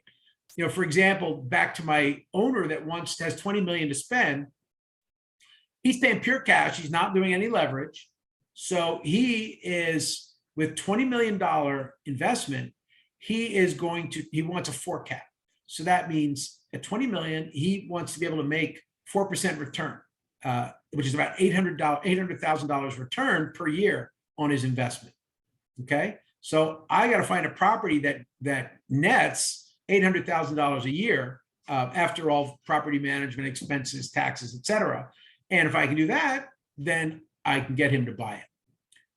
Then somebody else comes along, hey, it's a big risk area, the neighborhood's not good, I can't get financing, I got to pay cash. You know, in theory, all cash buyers do better, right? Well, of course, in the last couple of years, everybody's like, oh, I'm all cash. And because of that, with so many all cash buyers, the premium for all cash has gone down. There's it's an unbelievable amount of cash sloshing around the world today. And a lot of it, luckily, is finding its way to real estate, which is why you are here tonight. Again, special risks. Buildings have many, many special risks. This was a great example. I intentionally bring this chart on the right up from 2020. 2020, the Q2, just after COVID hit, the market crashed. Sales price 18%. That was median. Some areas went down as much as 35%. Again, huge decrease in sales, which only 6 months later, that totally reversed. And we had the best sales in New York City history. And again, big hits. On the left side is a type of systemic risk. Again, as I said earlier, you can deal in business with force majeure or events that are totally beyond your control. This is an example, if you've never heard of it, this is executive order by the president in 1933. And he said everybody with any gold, coin, or bullion had to sell their gold to the government for $19.50. If they did not, they would go to jail. Wow. So the government seized gold, and you were not allowed to own gold in the United States for 40 years. Now that changed, but it's a reminder that at any given time, a company or country can just seize your assets. In fact, a number of countries did this year. Turkey, for instance, a very interesting real estate market. Actually, they ordered everybody to surrender their gold. India tried that too as well. Brazil, Argentina, oh, don't even bother. That is the basket case. Wonderful places, but again, example of governments might step in. These are items, tax law changes, political changes, or pandemics. All of these can be a special risk. If you told a broker in January 2020 that we would be where we are today, obviously this is an obvious statement, that where we are today, if you told them they'd be a 60% vacancy rate in 2023, they'd laugh at you. But again, the world does change. For you black swan types, you never know what will happen. So that's one of the good things about diversification. For instance, if you've been buying the last couple of years, real estate kind of went up, stocks went to the moon, but you didn't make any money in your companies necessarily. Again, leverage is what the game is. What is leverage? You want to figure out what the value of the property is. First, you have to start with the net proceeds, the net income of a property. Once you've done that, you may or may not, you may want to do before EBITDA for earnings before interest, taxes, and depreciation, and earnings before interest, taxes, depreciation, and amortization. And those big things are a big deal in real estate. If you don't know that term, EBITDA, that's an accounting term. But these are things you want to have a little bit of a working knowledge on. Again, quick example, you're making $500,000 in rent every year on a building, fine. But that property manager, the oil, the gas, the lights, you're dropping $300,000 in expenses. So your cash flow is only $200,000. And that cash flow, the net return, is really what you're basing the value on. Let's make it clear. The value of a building is not its architecture. It's not its concrete. It's not its beautiful steel. It kind of is its location. The only thing that matters is the cash flow of the building over time. The only thing a developer cares about is how much they sign that lease for. Okay? So the only number that counts is not your income, not your expenses, it's your net income. So a normal typical building, if a building has $200,000 in net income per year, I'm going to immediately say, as the question was mentioned earlier, if it's a Class A building in New York City, I'm going to say it's a 5 cap. That 5 cap means I expect to have a 5% return, which conversely means I'm going to multiply times about 20. So that $200,000 cash flow is worth $4 million in the value of the building. Does everybody understand? Can everybody kind of get a handle around this leverage part? Things like cap rates. I've been using examples. The idea is, in the end, develop the owners of a building want to create cash, and again, hopefully tax favorable. The point is, their goal is to make a good return. They want to make more money on the building than the money they would have made sitting it in a bank or sitting it in stocks. Okay, that's the big picture here. I mean, you could put it in bonds, and well, bonds were a good buy for about the last 40 years, but not forever. Again, special risks in real estate. There's so many things that can go wrong. Environmental risk, physical risk, tenant risk, neighbor risk. I know a certain deli in New York City, in Manhattan, that's fighting to not leave its place, and it's surrounded by another building, and that building wants to expand into that site, but that deli can't move. And of course, you might recognize the image here from the movie Up by Disney, but the simple fact is, holdouts are absolutely legendary in New York City. On the right side, of course, one of the great developers of New York City, Seymour Durst, actually wrote a book about it. And as you can see, Smith and Wollensky should have been torn down to build this big glass box, but hey, drop dead. We sell good steaks. And sometimes holdouts simply don't sell. Now, incentives. And I've been joking about this. This was a quick screen capture from January of 2021. So this, or I guess December of 2020. December 2020, the market was crushed.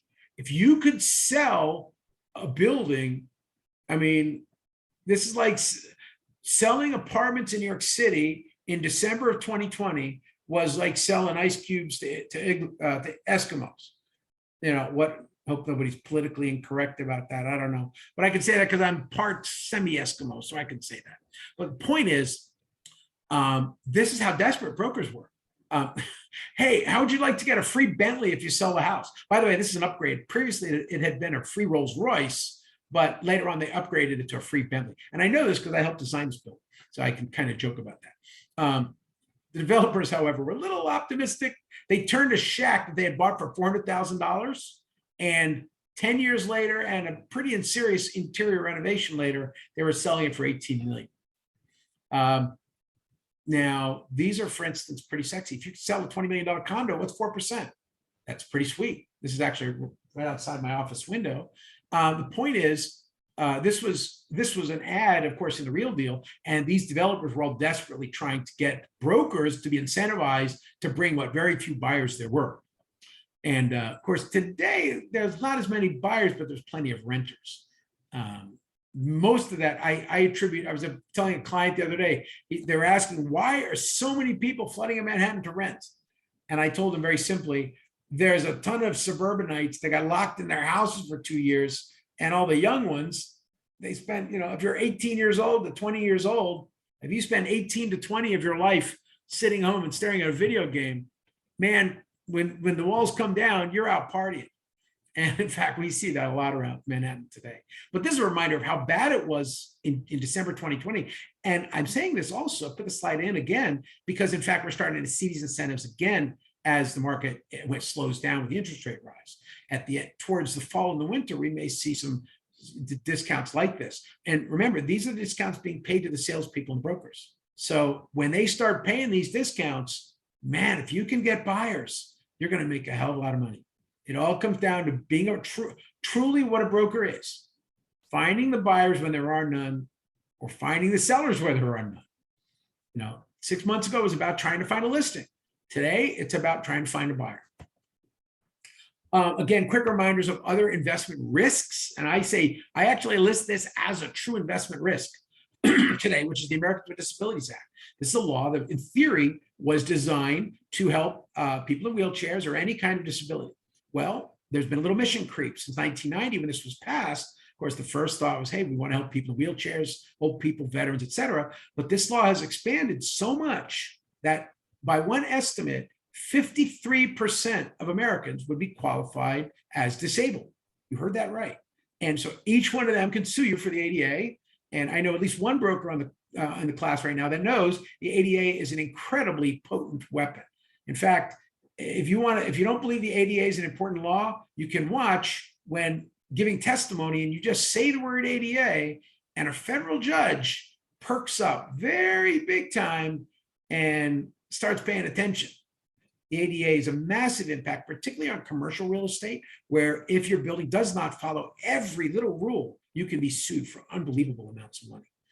Again, the US Department of Justice actually does these prosecutions. And again, the reason why I list it, because particularly with renovations, it can have a huge impact. I had an owner, an investor called me at 6 o'clock this morning. Say, Brian, I got this great property in the Bronx. It's amazing. I want to convert it to from a 2 to 3 family. And I said, I had to tell him, dude, if you convert from 2 to 3, you're going to automatically have to comply with this law, the Americans with Disabilities Act. And therefore, it's going to cost that particular building. I figured it was going to cost about $200,000 on a $500,000 building. So it didn't pencil out. This was a type of investment in that it was actually good news for him, though. I sent him a message by 6:30 because I read a little further and I realized his 2-family was actually a 5-family SRO. So he actually had a pretty good investment on his hands. But the ADA is one of the great challenges, both commercial and residential investment. Speaking back to investment, let's say we get back to the numbers, and we talk about income, the rate of return, and the value of the property. This is kind of what I was just going through. IRV, you might see a question like this on the test. Again, a simple thing might be $20,000 income per year, okay? Divided by the 5% rated return. Now, of course, you divide it by 0.05, you're actually multiplying times 20. The inverse of 0.05 is 20. So you've got, again, there's the 5 cap, right?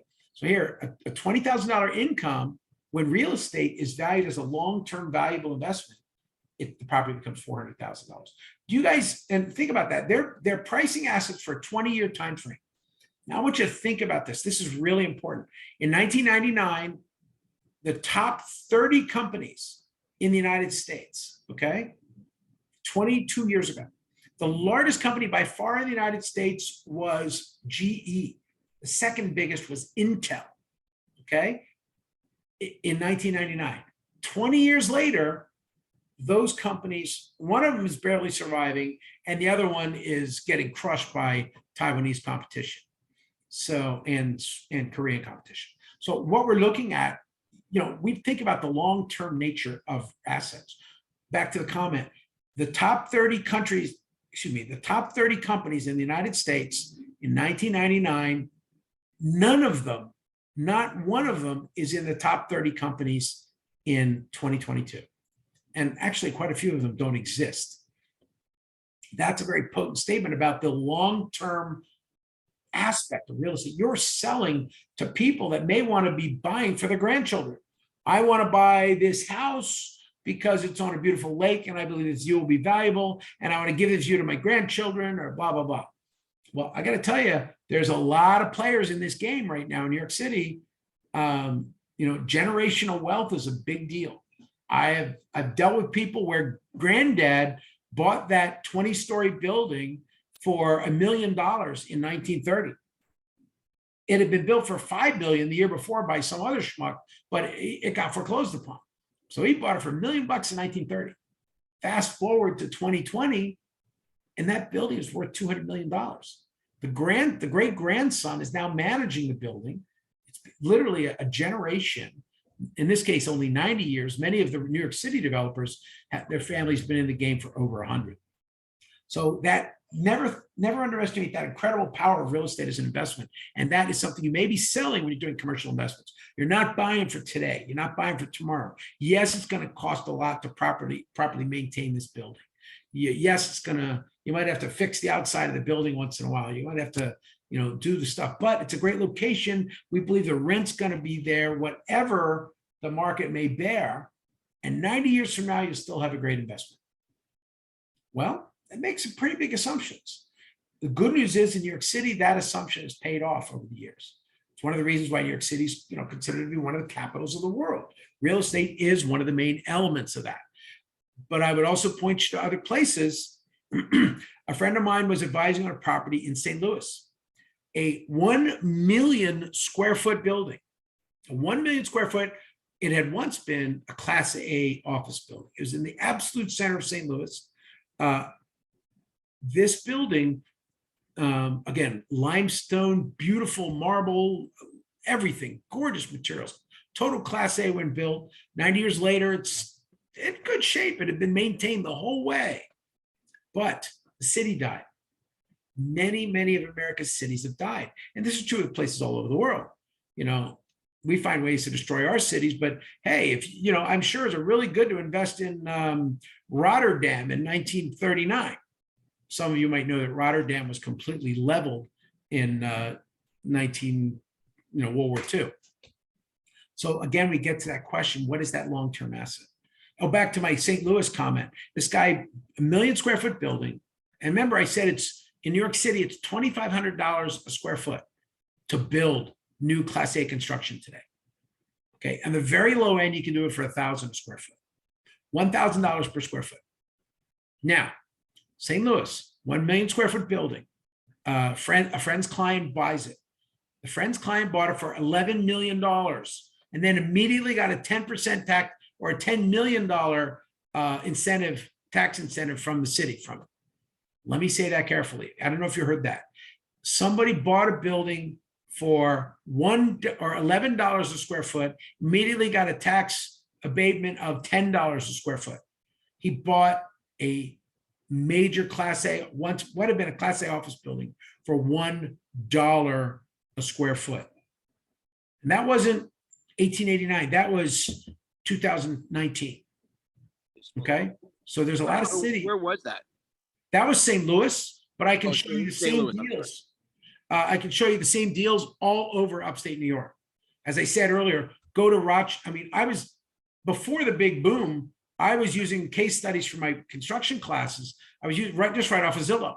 I was showing people properties. There were tons of properties you could buy for $1,000. So you were paying for residential properties in tough shape, but you were paying $1 or less per square foot. And you can still find tons of properties in, I just saw one in Goshen, New York the other day. It was actually on YouTube. It was Architectural Digest did it. And, it was coming out at $20 a square foot. And Goshen is trainable, to the city. Obviously, a lot of the suburban numbers have changed a lot. New York City was dying. Everybody was moving to the cities. Obviously, the last 2.5 years, everybody's moved out of the cities. And many would argue they're all going to move back in again. We'll see. But yeah, real estate doesn't last forever. And can you make a long-term return? The answer is, in some real estate, you absolutely can. And the argument is only buy Class A or better real estate, because that's the asset that's going to retain its value. And I can say that for a fact, because my mantra was, all the old buildings look good because only the old good buildings survived. In real estate, the old bad buildings, they get torn down. I know, because I've ordered about 100 buildings demolished. So one of the challenges of investment. So again, we think about that investment, $20,000 per year revenue at a 5 cap would generate you $400,000 in income. By the way, now let's go to residential numbers. Let's look at, although it is illegal in New York City, it is legal in many places in the country, in many places in New York State. Let's think about Airbnb. Airbnb, you might make, let's say $20,000 per year in Airbnb revenue on a small house. You're getting a nice 5% return after all carrying costs, operating costs, taxes, et cetera. And therefore that property is now worth $400,000, where it might've been worth $200,000 on the normal purchase market. You can see how something like an Airbnb might massively put an increase on the market for residential building. In fact, Airbnb, New York City, there was a really great debate because a lot of housing advocates said Airbnb must be burnt to the ground because Airbnb was taking a lot, like I said, a lot of properties, prices were going up and people couldn't afford to live there. Conversely, developers and investors loved Airbnb because it not only pushed up their property's value, it pushed up the comps, which meant everybody's value went up. So again, macro, micro, all these things go together with property value. Okay, I got to push a little bit. I'm running behind. Wow, that's so funny. I took this picture a couple months ago, and now this is a client. Oh, I can't say that. Anyway, the big picture is when we think about liquidity, we think about liquidity and time. If you want to if you want to rent an apartment today, how many nanoseconds will you have that thing rented, right? Obviously, residential rentals are very liquid. Residential sales are not liquid right now because the interest rate rises.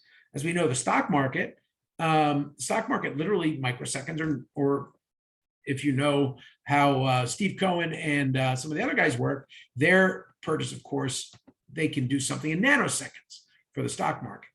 Real estate isn't nanoseconds, it's nanomonths, I guess. Again, and one of the worst challenges is that stalled sites can also be a great in slowing down. I'm gonna have to take this photo out because somebody might be a client here. On the right side, of course, another good example. This is a tower being built on East 57th Street. I actually advised on some of the air rights sales on this, where a very rich young man nearby, he has a rough time. He and his sister are 20-something billionaires, and of course they made their money the old-fashioned way. They stole it. Oops, don't go there. The point is, not that. They actually were able to sell their air rights and make a much taller tower. If you know this, this is actually a 57th and Sutton Place. This is going to be one of the newest buildings on the last building on the Billionaires Row. And with this tall building, they literally were assembling the property for better side of a decade. In fact, they went through a bankruptcy. A couple of players stopped during that decade. They stalled work for a couple of years. I think they did a partial redesign. All that happened while they were trying to build the buildings. If you look at the skyscrapers today out in Manhattan, some of them literally took decades, generations to get the deal fully assembled. Actually, no, this is actually 57th Street. This was a property that was, no, 58th Street. I actually lived in that building, so that's why I recognize it. Again, liquidity is what it's all about. With real estate, if I want to get out of the stock market, I made 4 trades on the way in on the subway. I made my, I set it to market rate or at my limits. And while I was riding in on the subway the other day, I sold a couple $100,000 worth of stock. Can you do that with real estate? No. Again, one of the indicators that brokers have to pay attention to, and it's a big one right now because it's going up. I think this is slightly old numbers. Yeah, this is old. In fact, this is 3-month-old numbers. A couple months ago, properties on average were on market less than 30 days and they were gone. Okay. And that is now doubling. So again, people buy all at once and they sell all at once. Okay. And that's going to be a big factor you'll always have to deal with in brokerage. And honestly, your best bet, if you're talking to a buyer that is afraid to buy, you're not going to tell them about interest rates, but you're going to say, look, are you investing for 30 days, 90 days, or 90 years? Figure out what your time frame is, and then we'll talk about how we can properly price the property. Of course, leverage, as I said, that's the whole thing, right? 10% down. If you make a 10% profit with only 10% down, you have 100% return on your money. You've doubled your money. So you got $100,000, you put it in the stock market, you're gonna, at the end of the year, you'll have $110,000. If you have $100,000, you put it in real estate, you got $200,000 because of that equity you might, or that leverage you might be able to guess. Again, the greater the risk, the greater the return. In theory, real estate never goes down, right? Well, we found that was wrong in 2008. And the goal, of course, is the more risky the property, the better the risk. Who would say, what do you guys think is the most stable real estate asset class right now? A year ago, for instance, it was warehouses for Amazon. And of course, Amazon is now selling all its warehouses. Anybody want to give me an estimate on probably the safest investment class right now? Technology. For real estate. Okay, let's say a fabrication plant might be an example on that. Storage units. Oh, you're good. Storage units is a very boring category, right? I know because I've advised on dozens of these. Believe it or not, they have a stunning rate of return and very low maintenance, spectacular return. And hey, you can even steal all the people's stuff if they don't pay you. So yeah, believe it or not, that's actually one of the hottest categories in the last 2 years. Well, depending, actually every 3-month period has been different. A year ago, I would have said, or 2 years ago, I would have said storage units definitely. 300,000 people moved out of New York City, shoved their stuff in storage units, and now a year later, they're coming back. And they can't find a place because the rents have gone up so much. So yeah, I mean, you'd be surprised. One of the great categories right now, I'm advising on movie theaters. Movie theaters were crushed, right? AMC, for all of you hodlers out there, you might know the AMC stock phenomenon. And by the way, they just did a 4-to-1 stock split. And yet the movie theaters, they were making money, but nobody was actually going to the movies. Now people are very interested in going to the movies. I haven't seen Top Gun, but I'm planning on seeing it tomorrow. Although I don't usually go to the movies. So that's an example of a category that's going hot. Hotels, what do you think? Are hotels in a hot category? Ironically, the hotels doing the best are the hotels doing the worst. If your hotel's doing absolutely terrible and you can't rent your rooms for $100 a night with a 50% occupancy rate, the city will come along and pay you $250 a night with a 100% occupancy rate to put homeless people in it. It doesn't do very good things for your long-term brand, but it does some really great things for your cash flow. So again, what the great challenge today with leverage is leverage plus understanding the market hotness. I would love, right now, all these residential buildings that are built in the last couple of years, people are now trying to grab them because literally you can rent 100 apartments in a day. One of my students back in 2012 when Sandy hit, she had her license for 3 days, 3 days as a salesperson, and then Sandy hit. And she was gutsy. She went down to a building and she found this one building that had been completely flooded. 420 apartments were flooded at 2 Gold Street. And she basically hung out in the lobby and she made like 30 leases within like 2 days in the first week of her being a salesperson. So again, your job is to find need and see the need, fill the need. Okay, let's take a look at another typical leverage example. Again, we think about all cash versus leverage. Here, I'm all cash. I'm putting $1 million down. I'm putting $1 million cash at work. At that, I'm paying interest too, right? Am I paying interest? Well, no, because I don't have to pay interest because I put all cash down. But of course, I do have a time value of money. I could have made 10% somewhere else. Okay, here we go. We put all cash down, put a $1 million down payment, but I didn't pay any money in a loan, so I make about a 10% return. Now with only medium leverage, actually pretty good leverage, what do I got here? I put 20% down, 200,000 down, 800,000 loan, so I'm paying interest on the loan. That's a negative. So I've got to make at least the interest rate on the loan in net profit. Otherwise, I'm an idiot.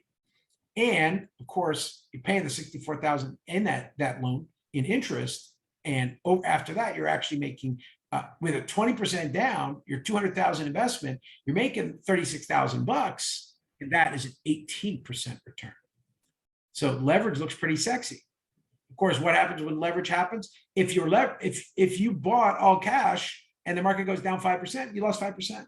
If you bought 20% down and the market goes down for 5%, you have now lost what? 25% of your investment. Again, we're going to keep going through these types of problems. We want you to think about the broad concept here, not the specifics, which is an all cash investor is solid, but he's not getting the maximized return. You get the maximized return with leverage, just like you do with options on the stock market. However, you also take more risk. The Bitcoin market today is crashing, not because Bitcoin is going down, but because everybody who had Bitcoin was leveraging it 10-to-1 on the market. And yes, those Bitcoin babies were making lots of money last year, but now the Bitcoin babies are kind of jumping out of buildings. So we'll see. At least in China they are. Haven't seen many deaths here yet. Hopefully none. Again, debt to equity ratio. Another great way people look at buildings. And we saw the debt to equity ratio the other night with the importance of debt to equity when buying PMI insurance or MIP insurance. The either private or government-backed mortgage insurance premiums. The idea very simply is how much do you owe versus what's the property. So here we go, a quick analysis here. They got $1 million in the property plus 500,000 in equity and some cash in. They're about they're about $15 million in. The property has gone up. I'm saying this too quickly. The bottom line is the asset itself, the long-term debt, you got 50 million borrowed, and you've got a little more than that, an asset over here plus retained earnings. So you're actually, if you have 50 million in cash with a $20 million asset, your debt to equity ratio is 20 divided by 15, or about 1.33. Another good example, very simply, I owe $750,000 on a house. It's worth $1 million according to the appraisal. Therefore, I have about a 75%. No, I said that wrong. Oh, totally got that wrong. That's the debt to equity, but usually care about your how much equity you have. In this case, the equity is 25%. Why do you care about equity and stuff? Well, because taxes are even more important. Understanding how taxes work for properties is really critical. I just realized it's about 8 o'clock, so I'm going to take a break for a few minutes and rest my throat, get a little bit more to drink, and then we'll get started in about 10. Okay, so taking a break. Everybody chill out and go through some stuff. Take a look at these. Actually, I'm going to jump ahead a little bit and we'll get ready to start investment properties after the 10-minute break. So stretch and go.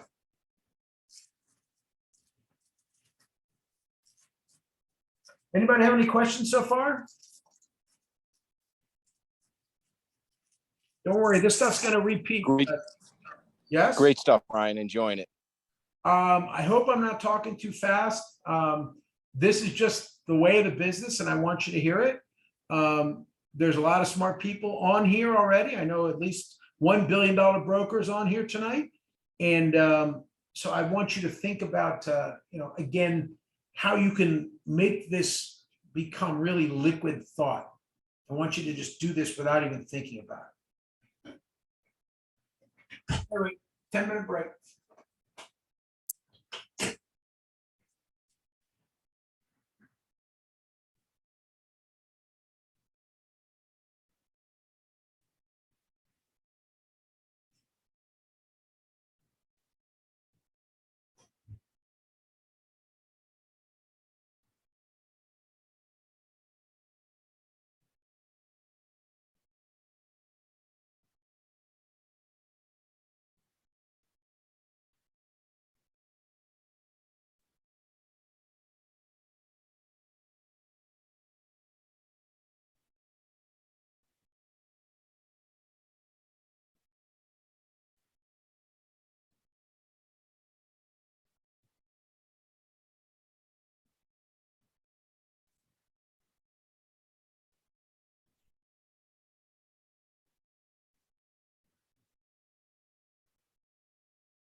There's the view out the window tonight. A wide range of commercial, residential, and crazy mixed-use properties.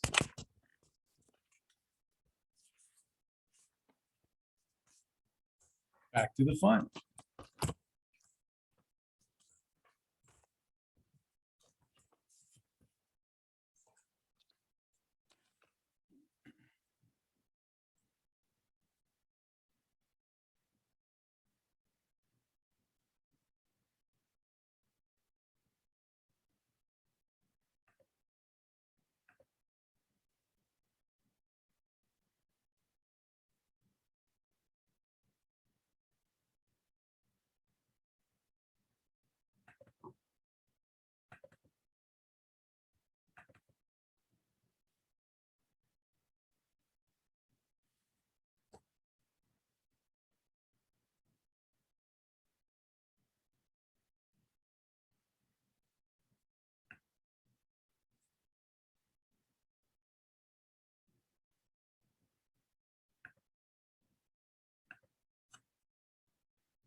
So Peter, if you dropped out, we're on break for about 10 minutes. I think 5 more to go. Thanks, Brian. I kept on getting kicked out. Just my internet. Yep. Definitely can happen.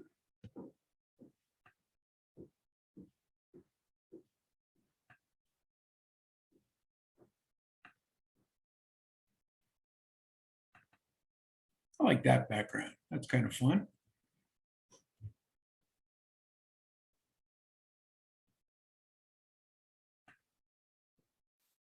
I like it. It's a little busy, but I like it. You recognize it? No, I said I like it. It's a little busy. Well, I mean, it's Manhattan, right? Oh, Now you okay. recognize it? Okay. It's Manhattan. It's the park. It's Center Street down in Chinatown, Got it. Okay. just north of City Hall. It's a fun little view. I'm doing better. I'm learning my residential, my tutors. Because my mentor told me to learn the property and what it actually is. So I'm learning my tutors, colonials. Oh, yeah, working on styles. That's one good thing. Another Yeah. hint for New York City is looking at the windows and understanding on the outside what's a commercial and what's a residential building. That's another good thing to know. I wonder if that has to do with the positioning of the windows and like electrical work. Sometimes, also the thickness of the floors. For instance, commercial buildings usually have much higher floors. Where residential might be 9 foot floor to floor, a commercial might be 14. Offices, residential will usually have punched windows, but really everything's up for grabs these days. There's a lot of all glass apartment buildings. I used to work out at the gym and look out the window on 86th Street on the east side. And this really kind of stupid lady, she had paid millions of dollars for an apartment. And I'm on the exercise bike looking across the street and I'm watching her, the full height windows, feeding her 3-year-old in the chair. And I imagine if I was there at different times, I might get some rather more interesting views. But the point is, of course, how people design is quite an interesting challenge. And all glass windows were fashionable 10 years ago, and now people don't want them. So it's in and out. Yeah. But big windows are very popular. Me and my husband traveled to Amsterdam. I'm 35. We were 21 at the time, and we traveled to Amsterdam. And the big my liver hurts. My liver hurts remembering Amsterdam. Yeah. I stayed on the hotels. Really, we stayed in the business district, and we had to walk a lot. Well, it is a walking and a biking city, of course. But 14 years ago, you wouldn't have seen it, but now it's completely redesigned to make bikes run everything there. So really amazing what they've done. My son just kind of emailed me that from there the other day. He's going to school in Scotland, and him and his girlfriend jumped over there for a couple of days. It's like $30 for a flight. It's a joke. Wow. But yeah, neat little town. Very high density, different zoning, but they don't want skyscrapers. They're like, you stupid Americans can do that. We're gonna be 5 stories tall. And in Friday afternoon, when you're still working hard, we Dutch are gonna be, going to the Amstel Brewery. Thank you, Bill. Which And is you good. can also notice brownstones and the influence from the Dutch, like in the West Village and Greenwich Village as well. Yeah. Well, of course, and if you know your history, who did the Dutch become? Oh. A 1666, the Glorious Revolution, it was called. A Dutch fleet sailed up the Thames, and Wilhelm of Orange became William I of England. The Dutch actually, the English don't like to admit it, but they were conquered by the Dutch. And in fact, New Amsterdam, here's a trick little question. New York City's had 3 names. Anybody know? New Amsterdam is one of them. New Amsterdam, 1624 to 1670, or no, 1624 to 1664. But from 1670 to 1671, for 1 year during the Revolution in England, New Amsterdam became New York and then became New Orange. New Orange. Can you imagine if we still had that name as a city name? New Orange.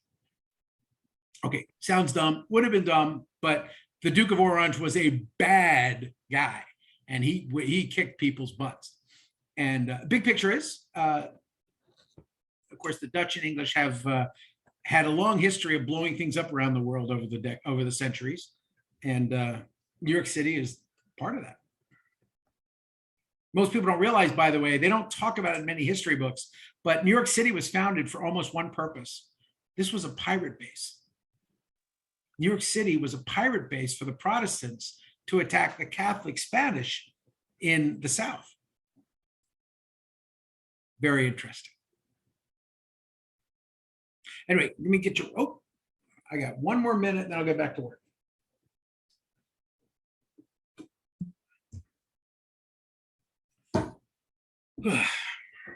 Now let's go at it. Okay, as the slide's been up for a few minutes, we now want to talk about some of the types of investments. And as you can hear, we've been talking about this all along tonight. What I hope is, when you think I'm rambling in hour 1, I'm going to get to the subject in hour 3, and I hope you start hearing how things connect.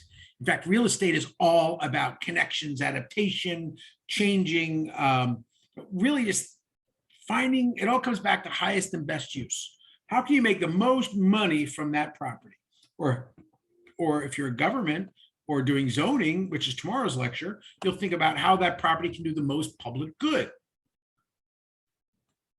All of that goes into investment.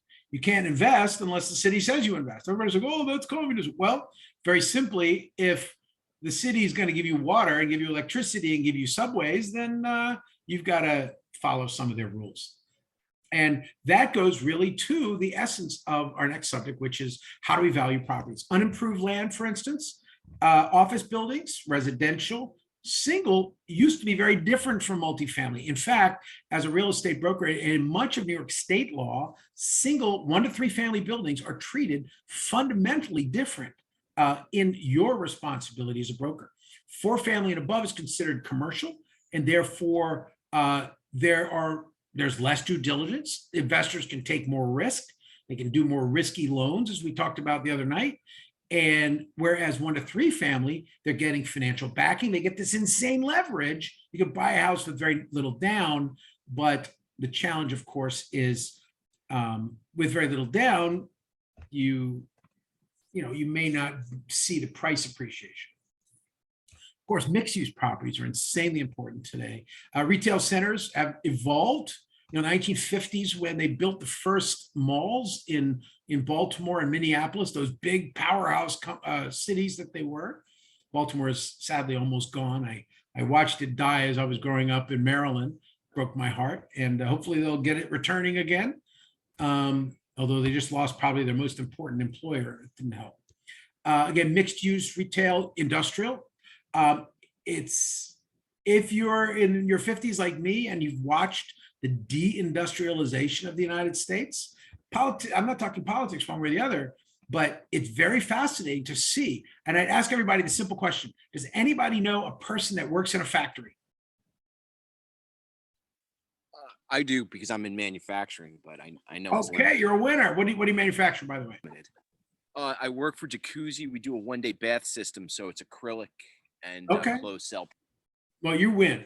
Everybody loves a product. jacuzzi. And of course, jacuzzi is something that was able to stay in the United States very simply because they offer a high technology, high touch, and very in-demand product related to the construction industry. And so the construction industries generally have done pretty well in the United States. So good work, Peter. I hope it does well for you.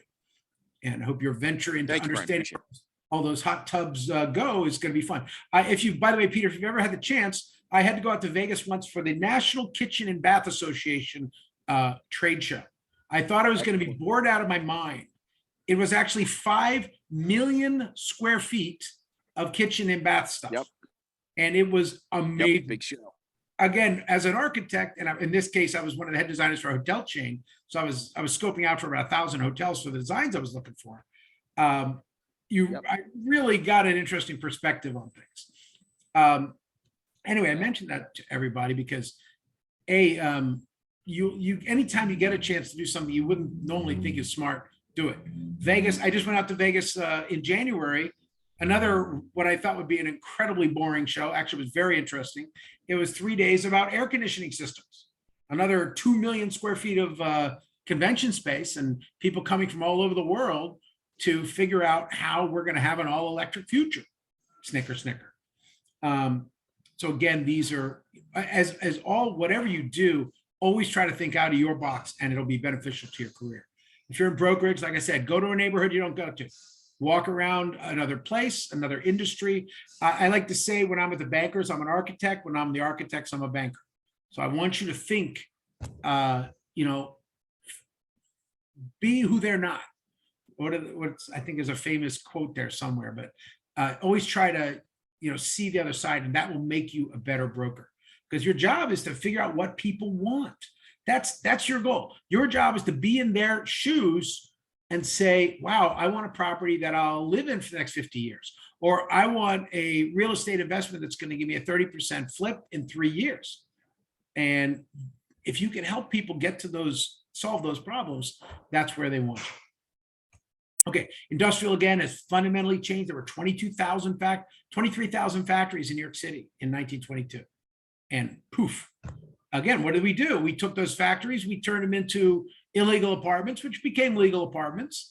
Some of the crappy lofts in that nasty, gross area of Soho that you could buy for $10 a square foot. Of course, now they didn't tear down Soho to build a superhighway. So now Green Street is now not $10, but $3,000 a square foot. Things to think about. Again, we talk about it in investment properties. We talk about fee simple versus leaseholds. My son pulled me aside the other day and he said, Dad, look at this great deal. Somebody's selling a 1-bedroom on 57th Street and 6th Avenue for $150,000. And I laughed. I was like, no, this can't be. This property's been for sale for like 5 years. And I want you to go on Zillow and take a look at it. It's actually like a 1-bedroom apartment for $150,000 where it should be $2 million. What they don't tell you is actually the apartment building is on a land lease. And in fact, 10 years from now, you buy that for 150, 10 years from now, that property is going to be worth $0 because the landowner is going to take the property back from you. Lots of great variations on that. Okay, let's go through some zoning. We'll talk about this tomorrow too, so I won't spend too much time with it. This is tomorrow's lecture in a nutshell. We talk about in New York City, we think about different uses. Commercial, residential, manufacturing, and how they each have a bearing on both the value and the use of a property. The general rule of the lowest use is the one that is called the least nuisance. So in theory, the least nuisance is a single family home, use group 1.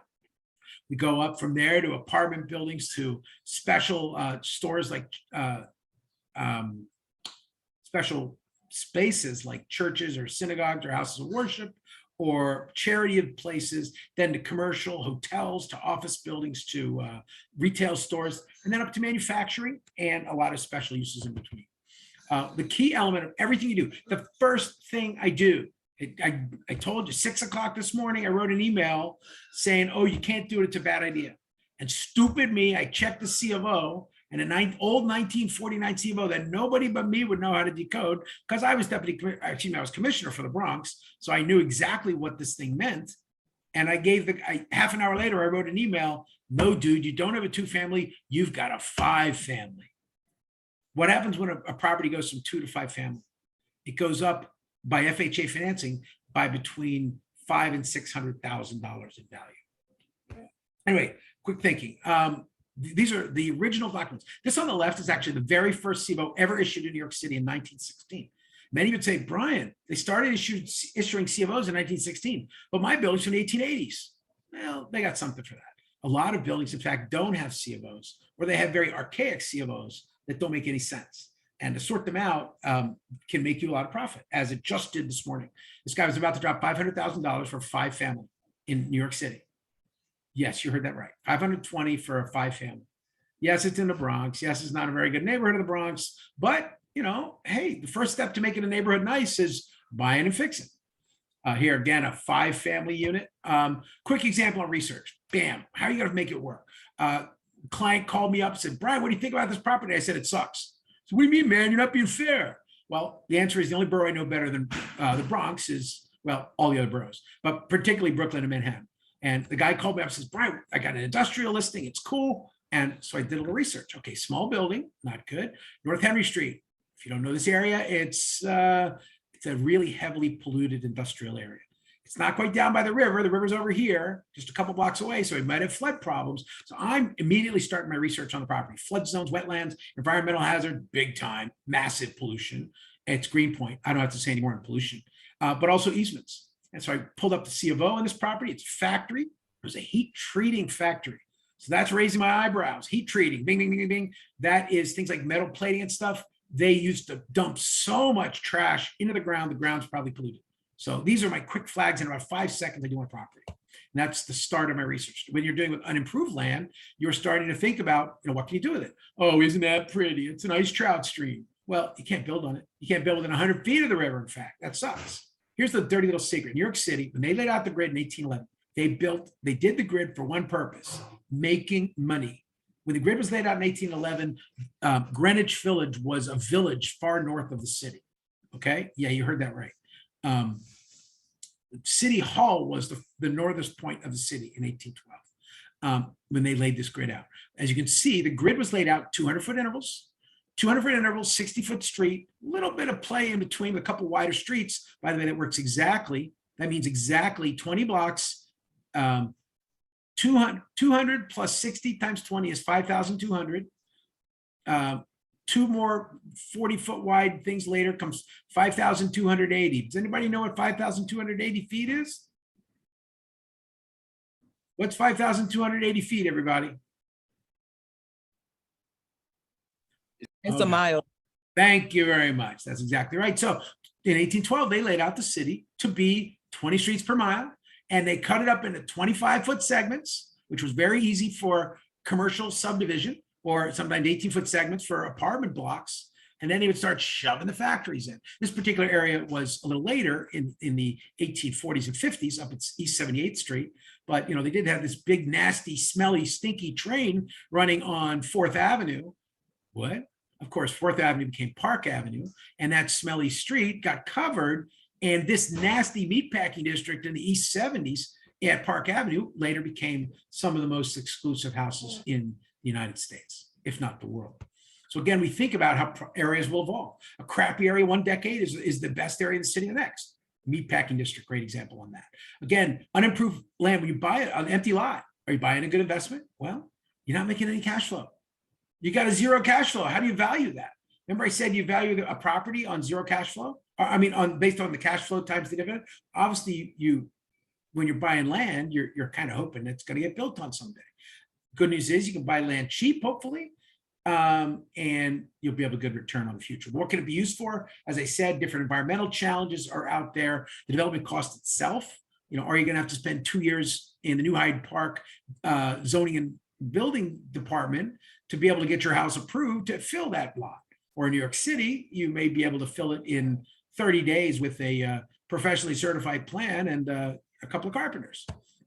Again, unimproved land. What do you think this empty lot is going for? Anybody want to guess? Is that an acre?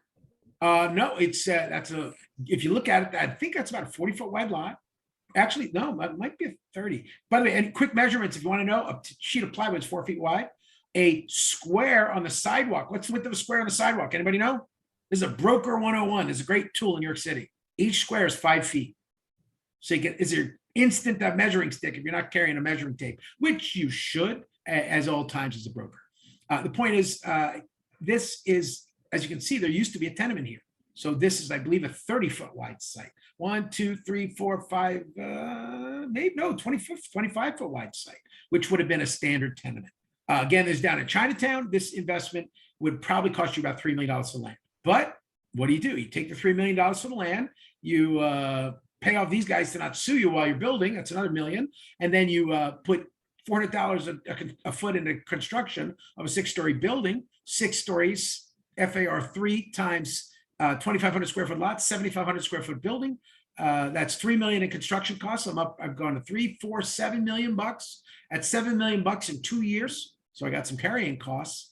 I'm up to $7 million bucks, but 25 by, let's see, 7,500 square feet divided by 680. I got 10 apartments. 10 apartments. Oh, you got to add another $1 million for elevators and fancy stuff and a really cool roof deck. And now at $9 million bucks in, I got 10 apartments to sell. $1 million bucks an apartment. Is that a good idea? Well, yeah, this area they're about $1.5 million to $2 million. So bam, you can. That's the rough numbers. But then you ask the question, am I right on the $1.5 million? No, I'm wrong. The apartments are only going for $800,000 in this neighborhood. I'm going to build it for $1 million, so it's no good. So what am I going to do? I'm not going to build. I either got to take $2 million off the price of the unimproved land to make it feasible, which I don't want to do as the seller, or I wait a year or two. What's the cost of waiting, by the way? The cost of waiting is property taxes and money not spent and potential revenue elsewhere. But again, that's why you'll see lots of empty lots around the city. I made a lot of empty lots in the city because I ordered a lot of buildings demolished.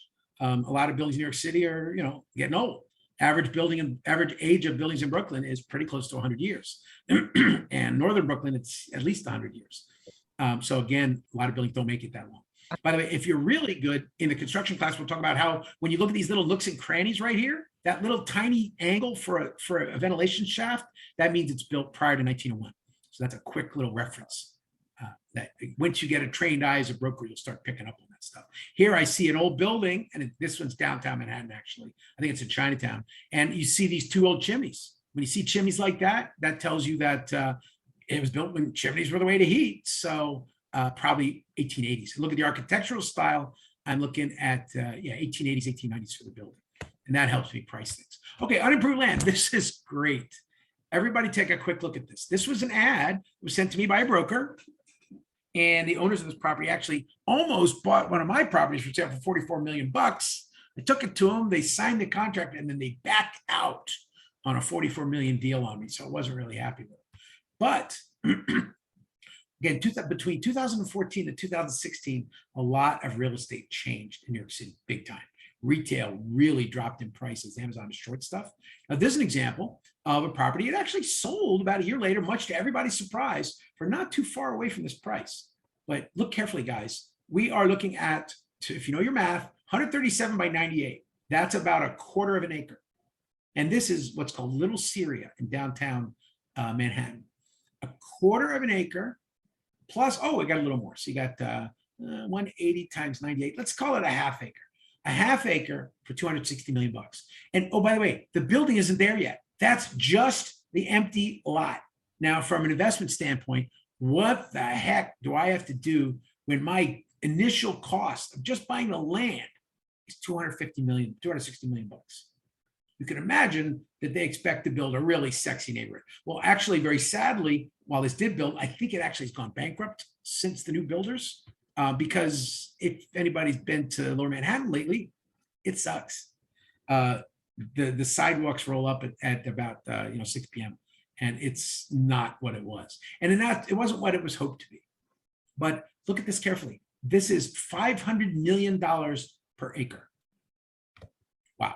Okay, another quick example of a development site. I advised on this deal a couple of years ago. This is out in Queens. Pretty neat project. This was, you look down on it, this is the image of it.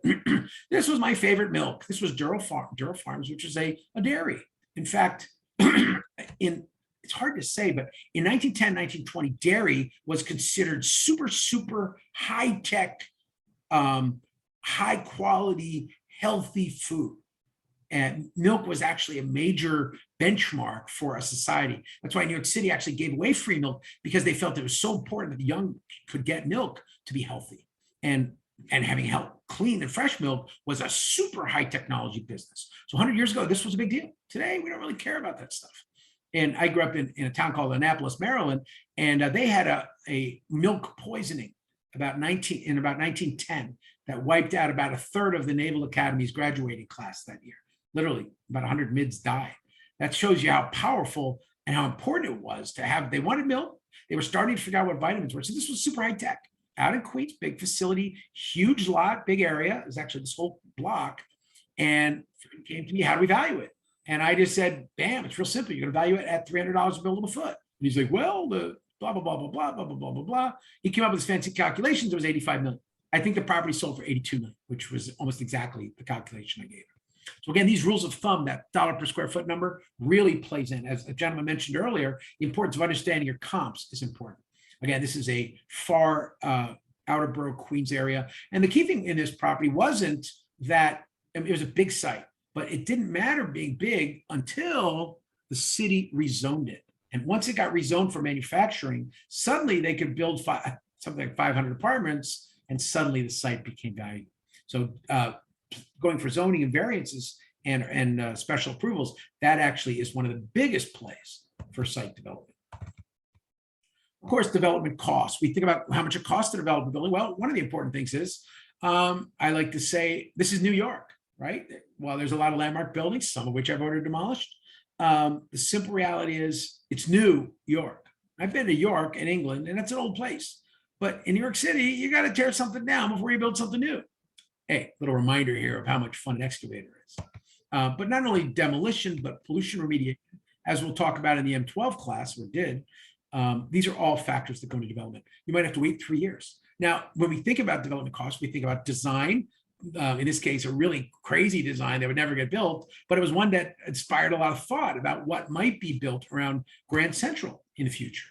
A hedge fund had bought the air rights for Grand Central and couldn't sell them to anybody because they paid $100 million for it. And then the city gave the same amount of air rights away for free to all the buildings next door. They weren't real happy. But again, does market research, design itself, you got to pay the architects and engineers. You got real estate developers pay for something as simple as a yoga class in the morning, a couple of hundred ladies out on the morning exercising, that's going to sell apartments. I think, by the way, in this neighborhood of Long Island City, something like 70% of the buyers in some of the buildings are single women. So again, know your demographics. We had a building in downtown Brooklyn like that as well. It was 75% single women. And they were buying, they were planning on living alone. So go figure. Again, we think in development costs, we things like, this is in Queens, in Astoria. If you know your history, you would know that there used to be a fort here. In 1812, there was a fort protecting New York City Harbor at Hallett's Cove. And in the Hallett's Point area, this is actually an 18th century city. You can see by this crazy street grid. But old Astoria, as they say, with that, we are, they are carving in a very out of the way place. They're making like 1,000 units. Now we've got the Astoria houses over here, which flood a lot. But conversely, these new units, they were built, and I don't know, to me, they're so far out of the way. I don't know if anybody wants to be there. Again, but we do build something like 1,000 new apartments. You think about infrastructure, in this case, wetlands, because you're right on the water, sewers and discharge. I mean, do you have enough sewage? Anybody know the biggest challenge to development in Astoria today? What's the biggest challenge? Astoria has like 4 or 5 power plants. However, for some unknown reason, they don't have any electricity. Astoria has a lot of brownouts and stuff. So this is another factor where they're trying to limit development simply because they don't have enough electricity and sometimes gas. Other development costs in urban and suburban, different types of costs. Again, we think about the infrastructure of a building. I wish you could zoom in. This is actually a 3D model, which I can't show you, but it is insanely complex and a reminder of what goes inside of a building. Outside of the building, of course, this is a population of 1,000 in this tower, and this suburb might be the population of maybe 100, but it takes 50 times more land. But they still have the same problems. Can you get water in? Can you get electricity in? Can you get wastewater out? Can you get internet? I don't have FiOS. No, thank you. What are the factors that drive the value? I guarantee, by the way, in rentals, if you don't have FiOS, you've just taken $300 or $400 a month off your property. Well, except now when nobody can find any apartment at all. Here's the real question. Would you rather have a big apartment and DSL? Nobody even remembers what that is. Or a small apartment and FiOS? 99% of people under 40 are going to say, give me FiOS or give me death. So again, what are the assets that make a property work? Whether it be bike trails or whatever. And then I always got to throw this in, sadly, because sometimes buildings are cursed. I've dealt with a lot of buildings that have had crazy things happen and they really kind of hurt a value. And while this isn't in the book, it is something to think about. And I check this stuff. In fact, I was walking by a building the other day right down the street on Park Avenue at Park and 57th, and I noticed an old bronze plaque. The bronze plaque said, this commemorates the deaths of 6 firefighters from the Park Avenue explosion. I think the boiler exploded in 1932. But in many ways, people say that building's kind of cursed. So a cursed building, of course, if you haven't been to Hudson Yards, you would know that the pretty amazing structure of the vessel is in the middle of Hudson Yards. But sadly, 3 people have committed suicide from it. The last one, after 2 committed suicide, they said, nobody can go up here unless you go up in at least in groups of 3. The last one, before they completely closed it down like it's closed down now, a young boy, a 15-year-old boy, went up with his parents and he jumped in front of his parents. So a lot of people say this building is cursed. And I don't know, we'll see. 285 Madison, another curse. This is a building where a woman was literally cut in half by an elevator in front of some of her fellow employees. The entire company moved out the next day and never moved back in. Yeah. Again, ghosts. And anybody afraid of ghosts? Do you think that affects brokerage? And but most importantly, if you're told that the property has ghosts, do you have to reveal that to the buyer? The answer is no. If they ask you, you can say, talk to the owner, but this is actually quite an interesting one. Some people don't believe in ghosts, so it doesn't matter. I've seen a couple, so I'll leave it at that. Again, property management of buildings, you think about this as a cost, and the people who keep the building running have a lot of expenses. Overall operating costs of a building are a profession. As I've taught classes in this, property manager is out there to not only collect the rent, maintain happy tenants, make sure the building's in good shape, and make sure a 90-year-old building, if maintained, will last 500 years. Keep all the legal issues, the paperwork, the city regulations, the city fines, the licenses, et cetera, in order. And there's a lot for that. There's some great software in New York City that helps you keep all of the crazy deadlines in order. Your 5 checks every 3 years for the elevators, your every 5 years, your facade check, every 10 years, the facade scaffolding, every 15 years, repairs. All these things have impact. And of course, the property manager will probably have some say in the tax work, maybe not, but they'll be helping to provide documents for the accountant. Today, the property management in New York City has an also important job, where for buildings more than 25,000 square feet, they're in charge of making sure to explain the taxes on the building.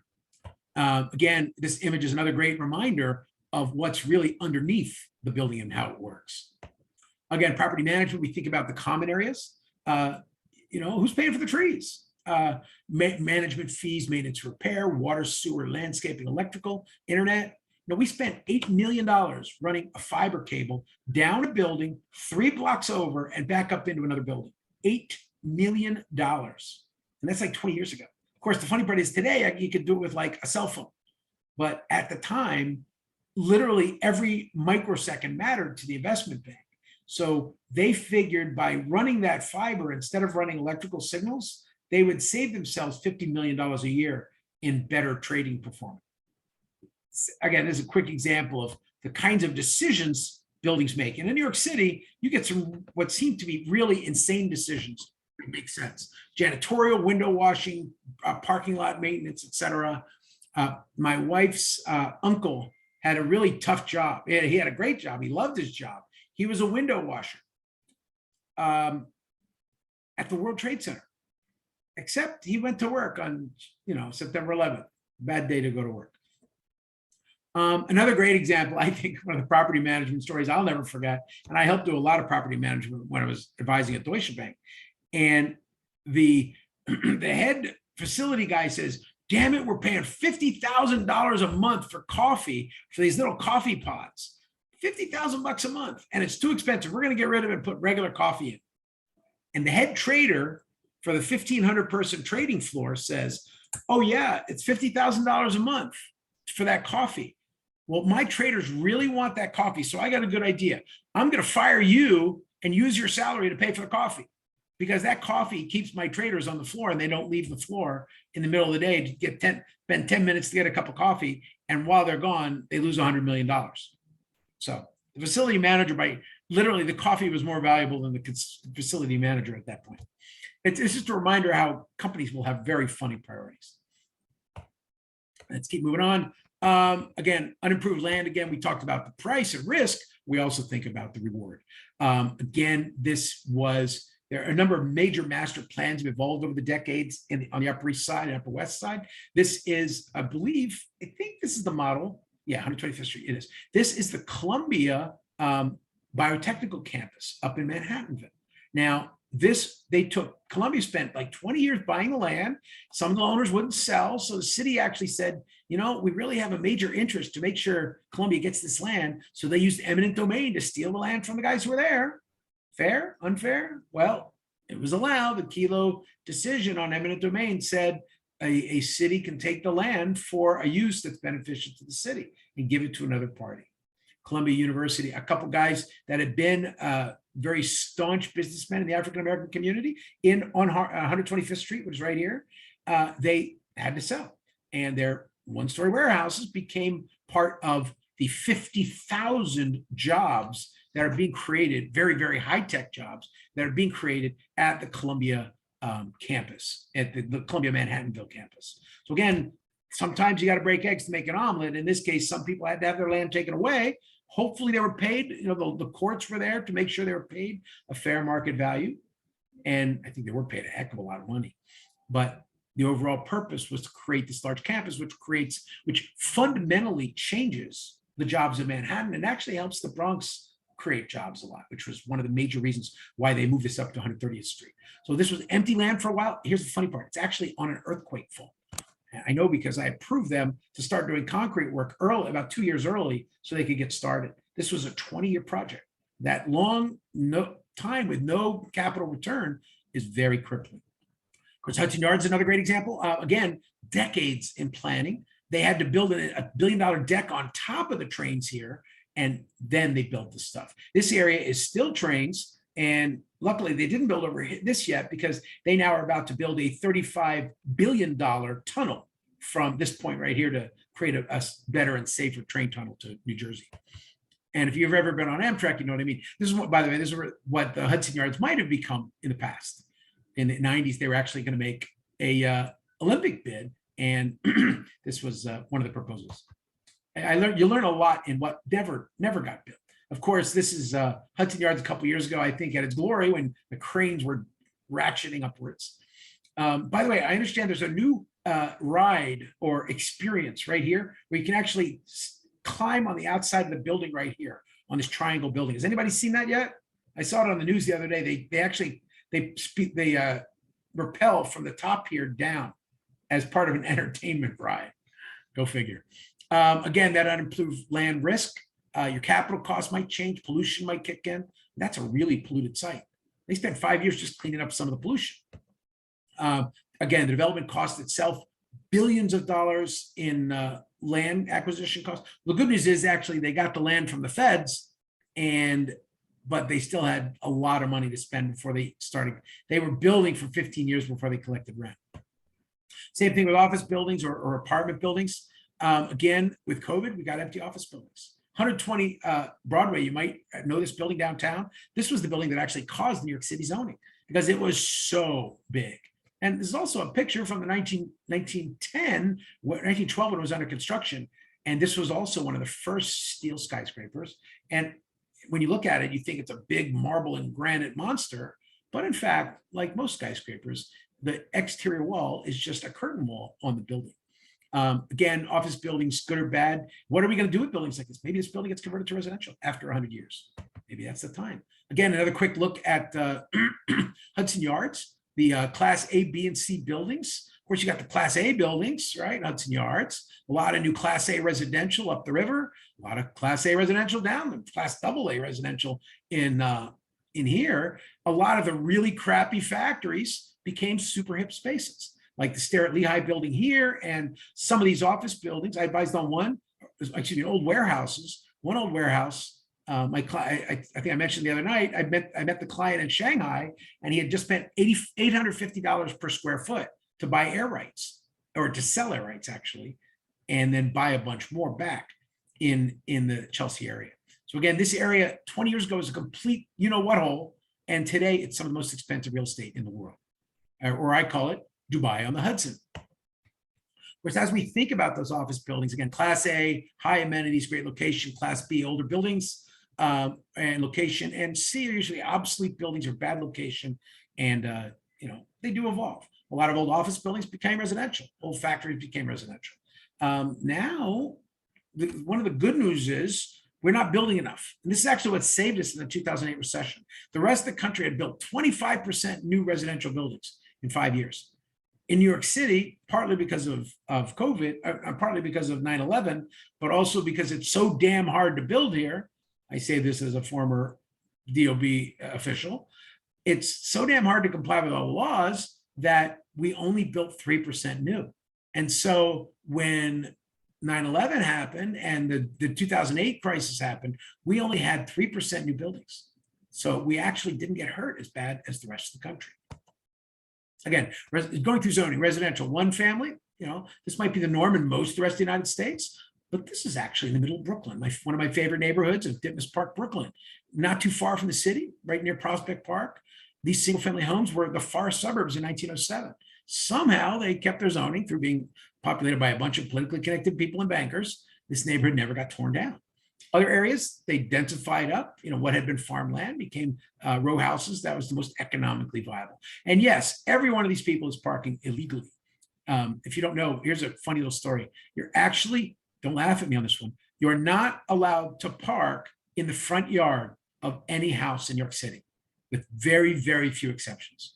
I know, don't laugh at me, but every one of these people is parking illegally. Again, much of the USA is single family.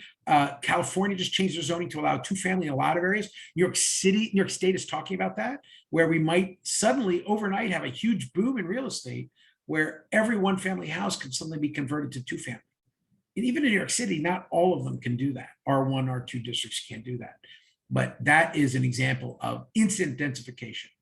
And that's particularly important because these houses were designed, the zoning was designed 60 years ago, when the average household size, shall we say, pre-pill, literally, the average household had 5 kids. And now, fast forward to the 2020s, the average household has about 1.5 kids. And a huge amount of childless families, of course, live in New York City. So there's a real debate on how we can redesign the city to allow much higher residential density. Of course, one of the things we do to design higher residential density, we'll even change the building so it leans out over another building. Uh-oh, what did I do? Well, I guess this didn't affect you, so I'm not going to worry about it. Hold on. There we go. Again, reminder, rent estimates. If you don't know, this is May of 2021, which is relative low point in New York City. And in fact, at that point, rents had dropped quite a bit. And if you were getting, I was actually looking at rents in January of 2021, they were 35% less. you may know that areas in the last 12 months after this, areas like Arizona and Phoenix, rent went up 41% in 1 year. Yes, it's crashing back down, but this was pretty amazing. Areas like Austin, rent in 2020, it didn't go up too high. 2021 rent to the moon. So again, that big blue dot is showing that in that year, rent went down a lot. And of course, if your rent goes down, your net income goes down, your property value goes down. Multifamily, again, very quickly, from a zoning perspective, multifamily density, especially when there's no parking required, can provide a lot of density that we really need in New York City. Sometimes rather exotic shapes like this custom building, not following any New York City rules on 57th Street, or a more literally as of right building on 39th Street, where, again, not terribly sexy looking, but it provides the absolute maximum floor area, maximum rental area, therefore maximum income for the developer. Another good example of buildings under construction, this is 56 Leonard Street, where they were taking a risk. This building had been right. There's a once in a million, a truly unique design, and the apartments went for a lot of money. But the Jenga Palace had a lot of problems in construction. And in fact, one of my contractors I was advising went bankrupt. He lost about $500 million trying to build this building. Luckily, he made a lot of money on other things, so it all worked out. But I actually was there. This is a picture of the day they were actually pouring the first floor. And if you see it on Skyline today, you know, it's quite done. Of course, mixed use today, this is one of the most important things about in real estate. You may be dealing with a building that, very simply, you know, commercial on the ground floor, residential above. I was just advising the other day on a property where they had commercial on the ground, residential above, but in the cellar, they couldn't find a use. And I told them why, because they didn't have enough stairs. So I told him, my client who wanted to make a pool hall in the space, we would love to do it, but we had to add a stairway. And he said, yeah, but if you do the stairway, you hurt the building, the commercial above you. And I said, okay, goodbye. But so you think about all the different uses and how prices will go up. And so obviously, if prices go up 1 to 1.5% per floor, what do you want to do? You want to build the tallest building possible. This is a rendering I did, but in fairness, this isn't here. This is in actually Shanghai. This is actually a very, very expensive building in Shanghai. But of course, when it was built, it was the same concept.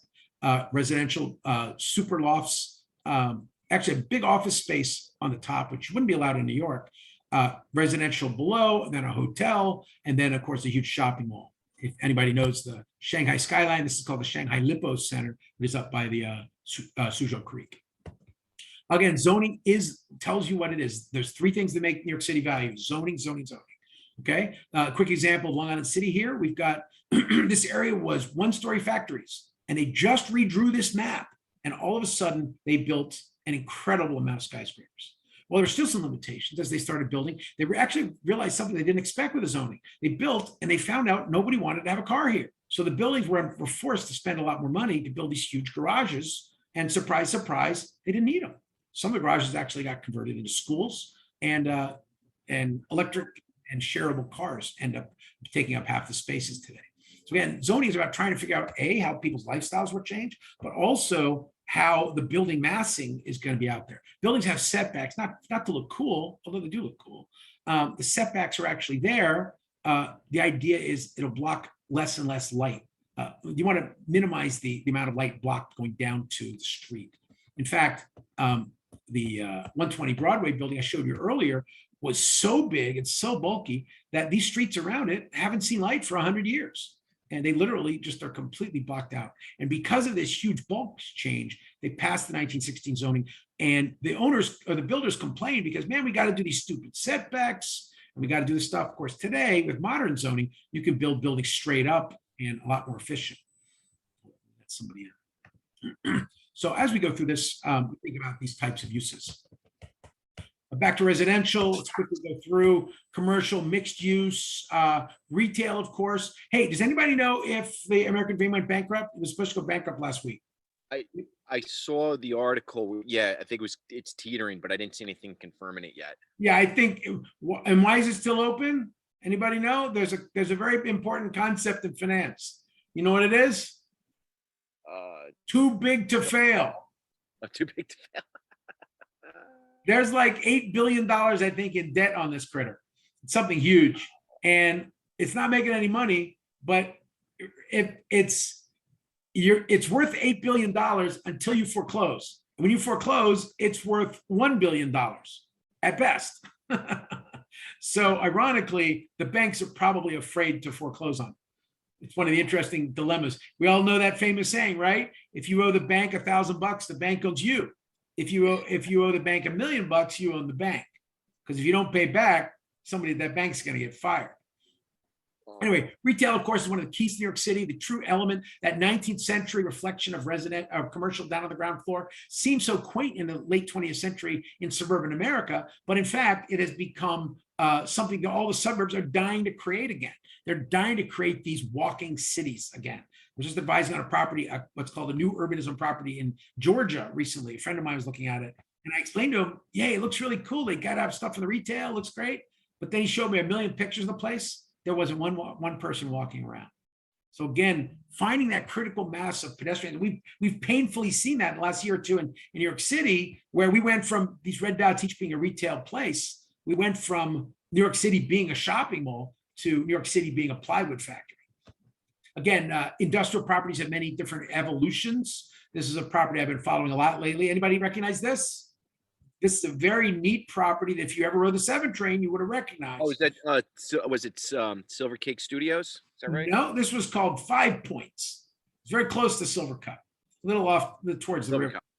Yeah, and the key thing about 5 Points, of course, it was really cool, and it almost caused a nightmare because all the artists tried to claim eminent domain and say we own the building. Actually, not eminent domain, but adverse possession. And they wanted to say, we painted it, therefore we own the building. And believe it or not, for a weekend, a judge said, okay, we'll think about it. And the whole real estate industry shook in New York City, thinking that if somebody painted on a building, they could own the building. Think about that carefully. In fact, New York City, there's an artist named Banksy, I'm sure many of you know. He actually was doing graffiti one day. He did 12 graffitis around New York City. One of them was in a New York City government building. The New York City government immediately went out and painted over it. Not only because it was graffiti, but because they didn't want this guy to make claim. So again, little things in the legal world that could screw up. So industrial factories, of course, this is now like a 40-story apartment building. Here's another great image of 5 Points back in its day. It was, again, pretty cool. Now, there it is today. Right? Which one? That one or that one?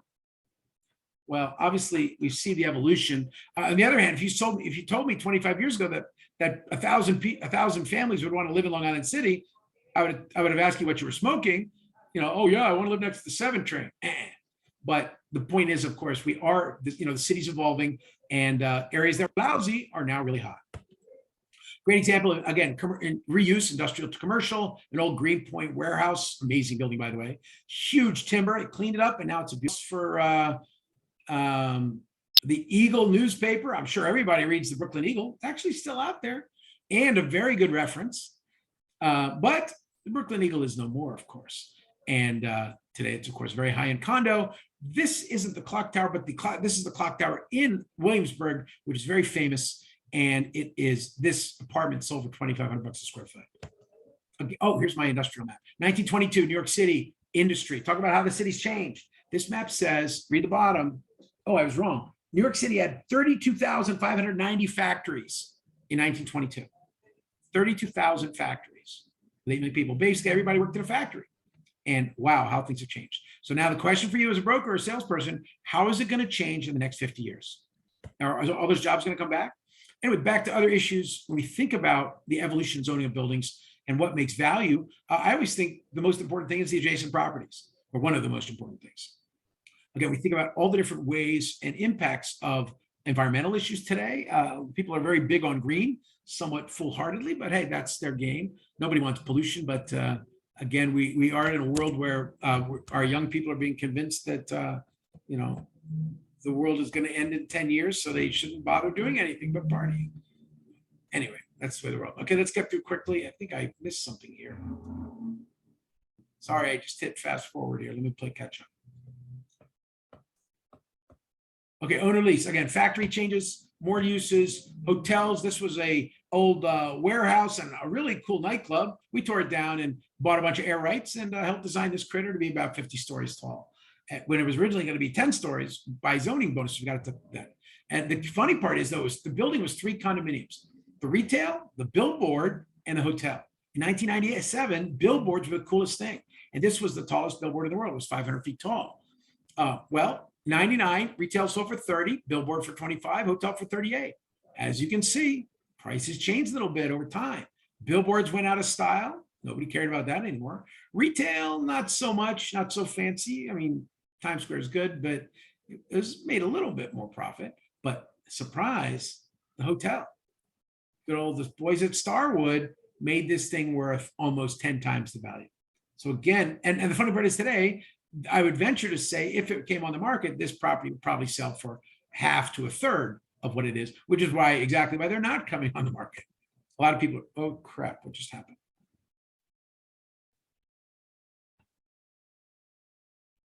Okay, let's keep moving on. Again, highest and best use is what we think about with zoning. We'll talk about this more tomorrow. Use, bulk, floor area, height, setback yards, coverage. These all go into the strategy of coming up with commercial investment. How are you going to use it? What's the highest and best use? Where are you going to make your profit? Now, another thing we think about is the land value underneath. A lot of areas of the city, as I talked earlier, there's an apartment that seems amazingly priced, but it's not, because in fact, the building is on a land lease. I advised on one in court where a guy was the land lease was trying to force the owner of the building to sell. The building had been put together by a young developer named Harry Macklow in the 1960s. Many may know that Harry Macklow went on to some other interesting buildings in New York City. But again, as we see the change, we look at redeployment. This was a house. This was a warehouse. Now it's a hotel and bankrupt. Again, another thing we think about with buildings, yards. Can you build it bigger? How tall can you make it? Can you build a 100-story skyscraper everywhere? Not under most. When communities have zoning, you can't do that. Again, with zoning, we'll talk about this more tomorrow. Setbacks, understanding the importance of yards, maximizing the bulk. This building was, when they're building this building, this landmark building almost fell into the building. Not good. Maximizing bulk may make you take some pretty wild shapes. In this case, they actually wanted to maximize the apartments higher up because they're the more valuable things, like make the building shape taper upwards. Again, other types of zoning will require that you build these big blocky buildings and different type of look and much higher density, not tall, not blocking other people's views. Well, there's Jenga again. Again, back to property analysis. Let's go through some of the ideas quickly. Cash flow, deriving before tax cash flow, equity dividends, cash on cash. I like cash on cash the most. Operating statements, after tax cash flow, etc. Let's take a look. NOI, more definitions. PITI, principal, interest, tax, and insurance, the total cost of the property. Again, we think about the primary drivers of what your expenses are, your total cost. Yes, you got income, but you can't forget all the expenses that go with it. Again, net operating income is the gross income. That's your collection of rent minus minus expenses is net operating. And then part of that is covering things like the mortgage principal and interest, which might be a pretty big number. And a quick example would be a 20-unit apartment building. Okay, you got 30,000 rent, 30,000 gross rent per month. So I got $360,000 coming in. Okay, but actually this is still calculated on a monthly basis. So 20-unit apartment building, what's it worth? Well, if I'm only making $2,000 a month in gross profits, right? Taxes, vacancy, the 10% vacancy loss, utilities, principal and interest, I'm only down to $2,000 a month profit. So now I'm making $24,000 a year at a 5% cap return, which means basically times 20. Here's the hint: 20 times 5 is 100. You can actually work it backwards. So 24,000 times 20. Oops, stupid me. That number is not 960. It's actually half of that. It is $480,000. Can you imagine a 20-unit apartment building only worth $480,000? I'm sorry, that 960 is wrong. So again, this is the quick way you might do a calculation, but that ignores the fact that you might have other values here. Here's another example. Again, that same unit, 20-unit building, 30,000 gross, 8,000 a month gross profit. That same unit with higher rents. This is the reason why everybody gets the rent raised, because they need that rent up to cover all these expenses. Let's face it, property taxes go up 10% a year. Vacancy, well, during COVID, they had a lot of buildings had 10, 20, 30% vacancy. Utilities, anybody want to buy fuel oil these days? No, utilities went up in price. Electricity is spiking in lots of ways. So if they can roll utility, right now, a lot of owners are trying to electrify their buildings so they can push the cost of utilities from a big boiler that costs $1 million a year to, 100, or in this case, 20 small air conditioner units that each person pays their own heating and cooling. In this case, $8,000 a month. Why does my math suck? Yeah, that's right. $8,000 a month, $96,000 a year income would be a value building that by increasing the rent from $2,000 a month profit with rent controlled apartments, you're worth not 960, but 480,000. Here we got $8,000 profit, which you're taking 30 in rent, just increasing the rent a little bit because all these other costs are fixed. You're at a 20 cap again, you're making a pretty big number on the price value. Gross income minus expenses. One of the things you want to do is have a pro forma to look at the multiple years of cost. Because very often they're going to cook the books. There's a great example of a seller cooking the books. Income's going up a little bit. That sounds good. His maintenance went up a little bit. Okay. The dining, went up nice. That's all good so far. Administration went up just a little. So this is a nice path. What we're seeing though, something's going wrong here because along the way, actually what's happening is the overall cost in year 4 has gone up a lot. So what we see here, that net operating income, 500,000 in revenue, okay, $6,000 in profit. Now, and here's a general rule for private companies: you only give them a 20 cap. You give them a 5 times earnings. So in this case, this building with this business with $500,000 in revenue, because it gets all the expenses, it's only worth $30,000. 6,300 times 5. So again, in private valuation, you don't get that 5 cap anymore. So this is the types of valuations you might come across. And by the way, a lot of companies, public companies, can buy a private company at a 5 cap, or excuse me, the public company can buy has a 5% return.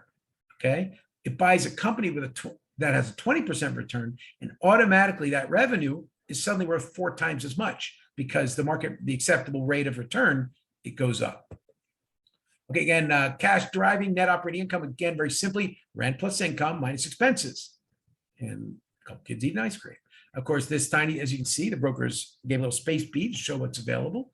And space A is there probably because they're not selling enough gelato and they'll be closed in a year.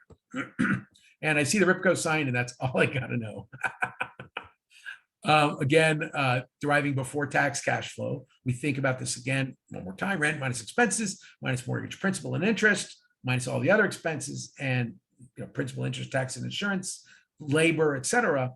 And that's your cash flow. There's yet another chart, quick example.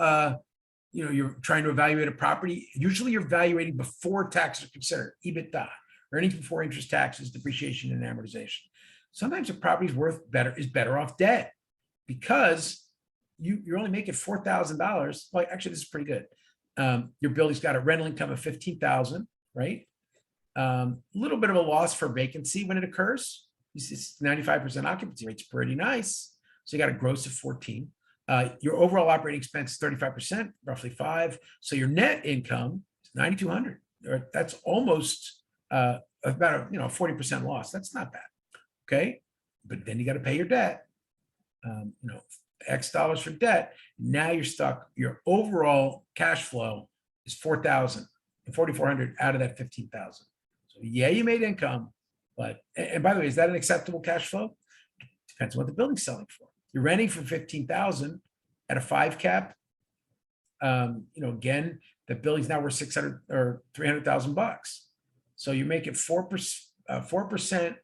Or your cash flow is $4,400 on an asset that's worth 300,000.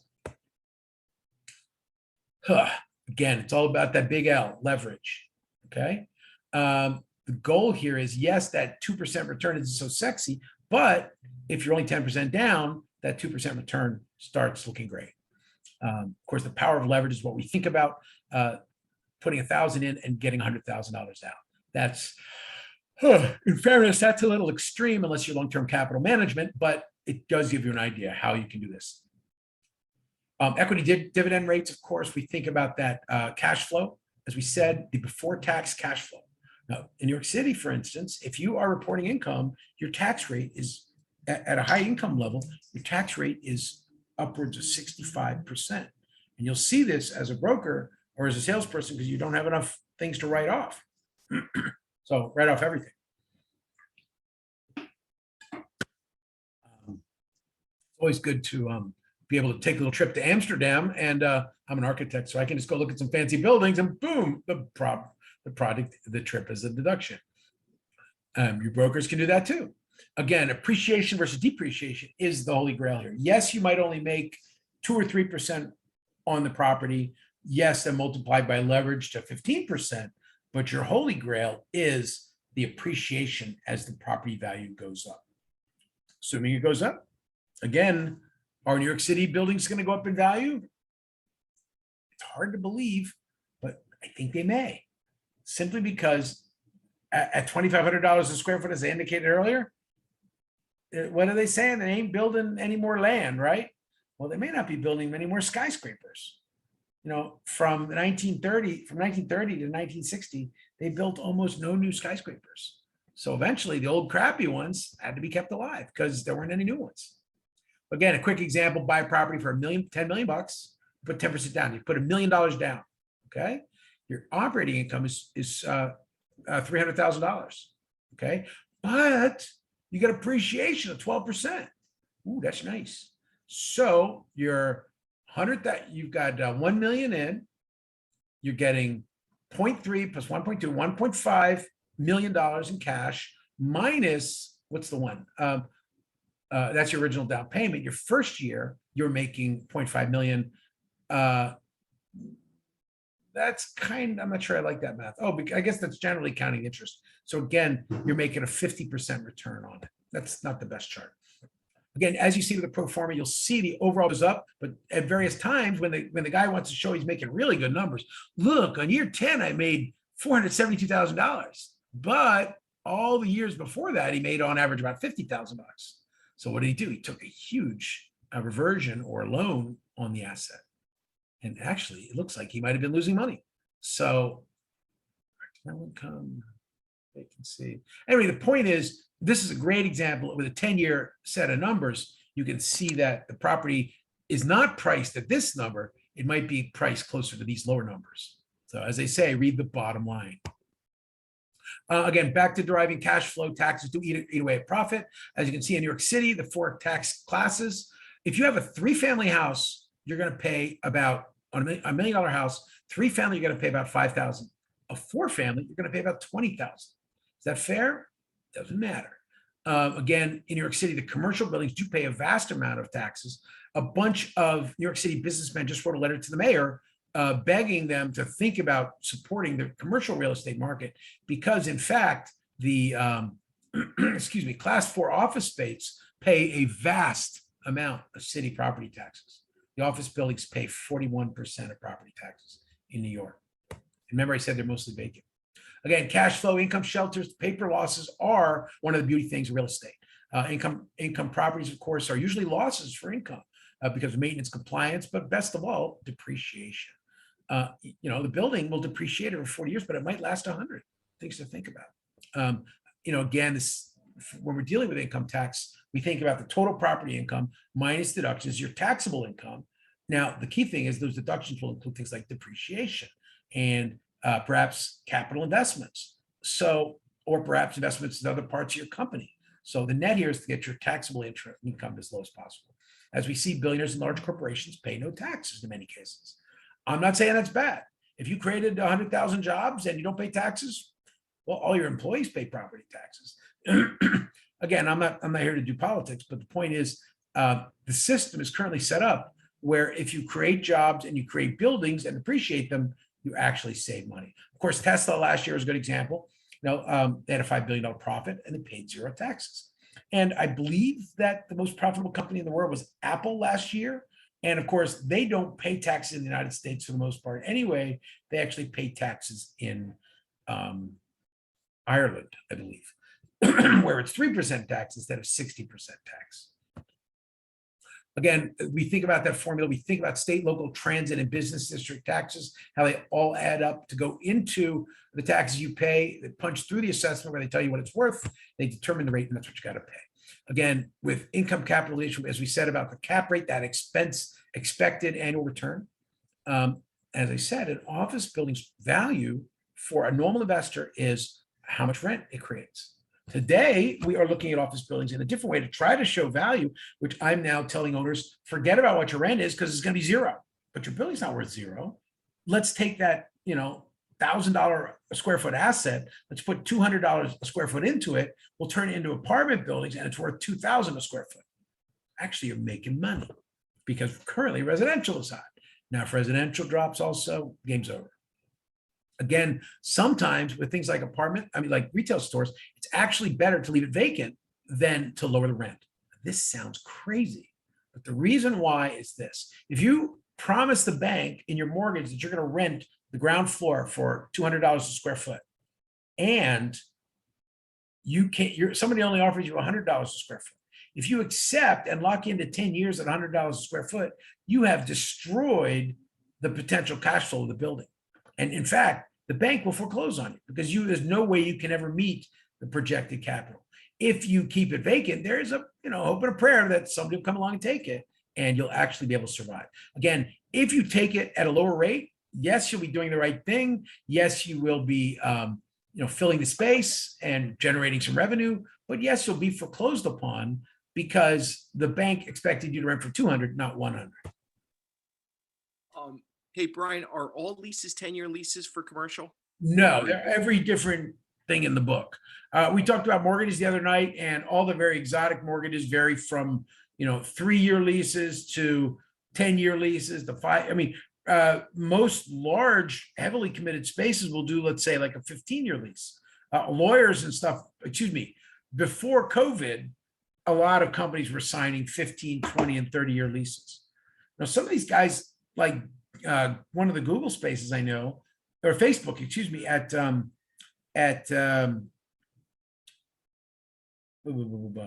at Penn Station, at the Moynihan Station, they took a lot of space and they haven't been in it for 2 years. They've been paying rent for 2 years, but they've got like a 20-year lease. And I guess Facebook can afford that for now. As long as their buddies at the CIA keep allowing them to pay it, they'll be fine. And, again, what happens to a company that disappears? As I said earlier, all 30 of the top companies 20 years ago are not in the top 30 anymore. So what if, as very famously, Jeff Bezos said, someday Amazon is going to go bankrupt. He's probably right. There aren't many companies, at least in the United States, that have made it that far. Again, analyzing for income, we think about the income rate and value. I'd be able to do this on the fly. Your income's $1 million, net income, $1 million. You expect an 8 cap or 8% return on your investment. So the value of the building is 1 million over 0.08, which means it's actually multiplied, and therefore it's $12.5 million. Okay, IRV. Okay, I over RV. Anyway, long story short, you got to do this in your head all the time.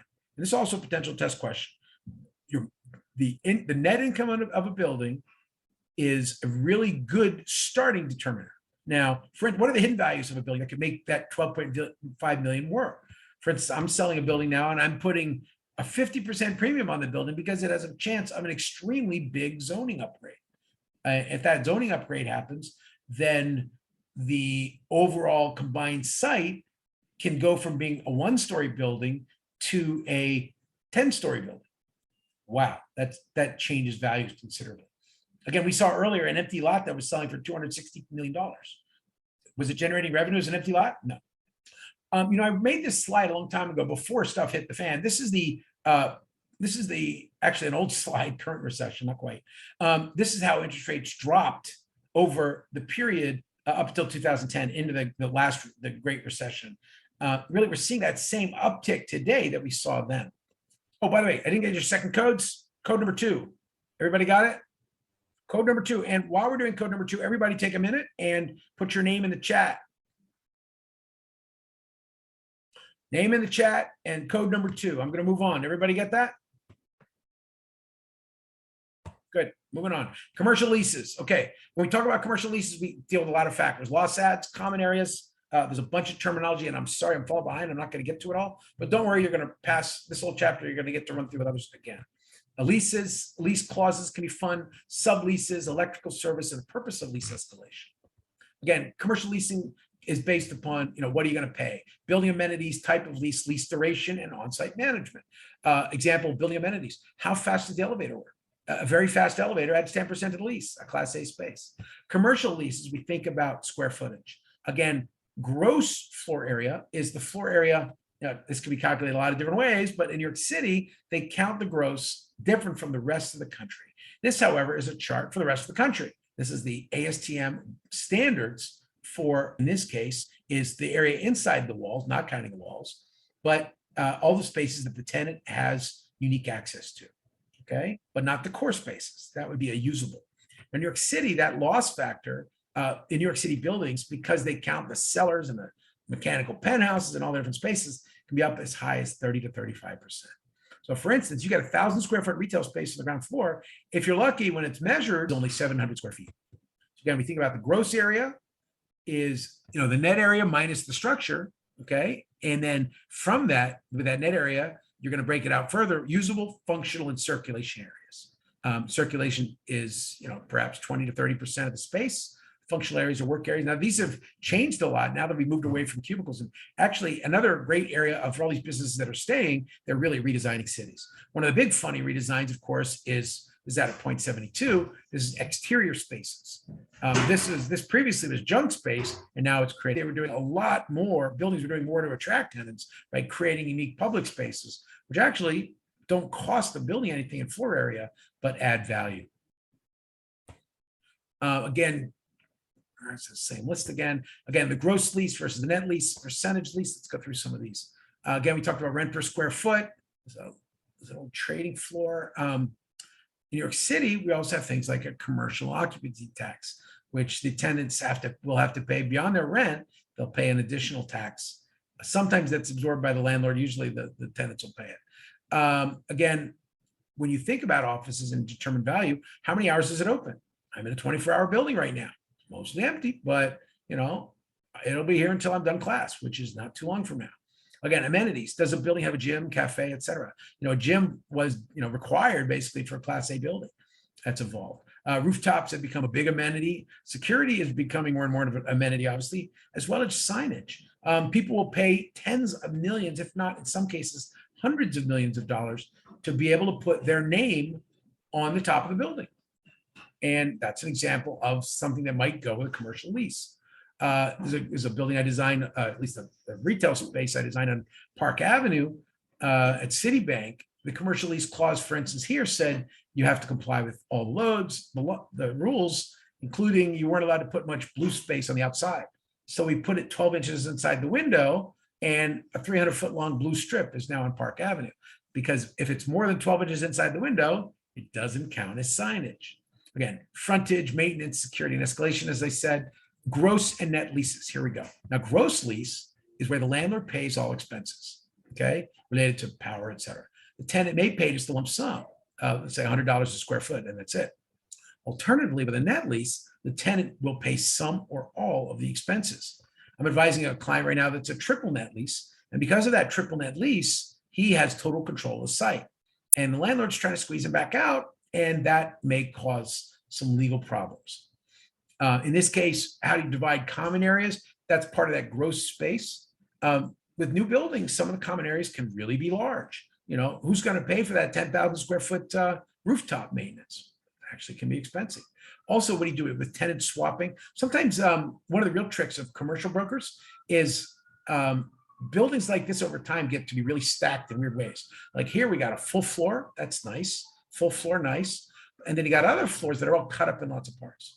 Here, this floor is half vacant and half full. Well, somebody wants to come in and take the whole floor. So what do? The building might pay to relocate these people.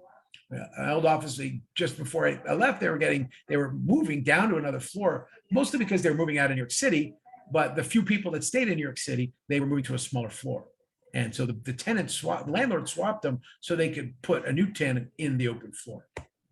Again, commercial lease is the same thing. A triple net lease is a very common one, where again, the building pays everything. Now, up until again COVID, one of the sexiest tenants of all was a pharmacy. Pharmacies were very great tenants because they were triple net lease, 20-year leases, reasonable price. So every landlord wanted to have them. But now, with theft and other things happening with COVID, thousands of these pharmacies are closing. And now what used to be a great category is now a dog. Again, we see how things evolve. Of course, that triple net lease, the tenant pays all the expenses. Down here at One World Trade, for instance, while they were constructing it, the tenants that did move in were pretty much getting a sweet deal because they were the first ones in. I just met one of the tenants the other day, a lady named, if any of you in fashion, you might have heard of a lady named Anna Wintour. She happened to walk into my building the other day and we were chatting for a little while. Commercial leases, again, another type of lease might be the percentage lease. Percentage lease is where the retailer, let's say in a shopping mall, a landlord gets a percentage of your income. And why would they get a percentage of your income? Because they're paying for amenities. My wife shot me a picture of this. Is the MA in Rue Saint-Honore in Paris. Sorry, my French sucks. But and these guys obviously, you charge $2,000 for a landlord actually takes a piece of it because the landlord spends a fortune maintaining both security as well as the area around the store. Airbnb is another great challenge. It's in theory residential, but really it's commercial. Again, they're informal contracts. The intermediary software is out there, and which provides a gatekeeper and a filler. Now, obviously, it hasn't been enough of a gatekeeper because they just had to pass a rule this week saying there are no more party houses. Some cities regulate them, more and more are. In New York City, they're illegal. There's at least 25,000 listings. And when I was building commissioner, even 10 years ago, we were vacating them when we found them. or actually, and the landlords, if you rent a place and then sublease it by Airbnb, you actually can, it's instant grounds for eviction. You still got to go to court though. Again, the problem with cities though, the cities hate it. A, it drives up the price of housing, and B, the people in Airbnb don't pay a hotel tax. So it's a loss of income to the city. I'm not one way or the other. I'll leave that for another day. Again, there's an example. I think there's 60 Wall Street. A great example of a sublease where you might take parts of the building and you actually, in this case, you're breaking it out by type of building, offices versus cubicles. And then each of these cubicles would then be assigned a secondary value by business group. For instance, Deutsche Bank had 2,500 business groups and 15,000 employees. So they had to track each cost center. And this is an example for facility managers, for instance. One of the things you might provide for a company is an estimate per unit of that huge, the circulation space. And trying to minimize that is an important part of design. Again, when we think about sublets, the different cost factors in that, lease escalation. Now, every year in your lease, there may be a clause that says, well, you're renting for $100 a square foot, and then every year it's going to go up 3%. Or maybe after 5 years, it'll go up 10% or something like that. And of course, they have those escalations because of inflation hedges.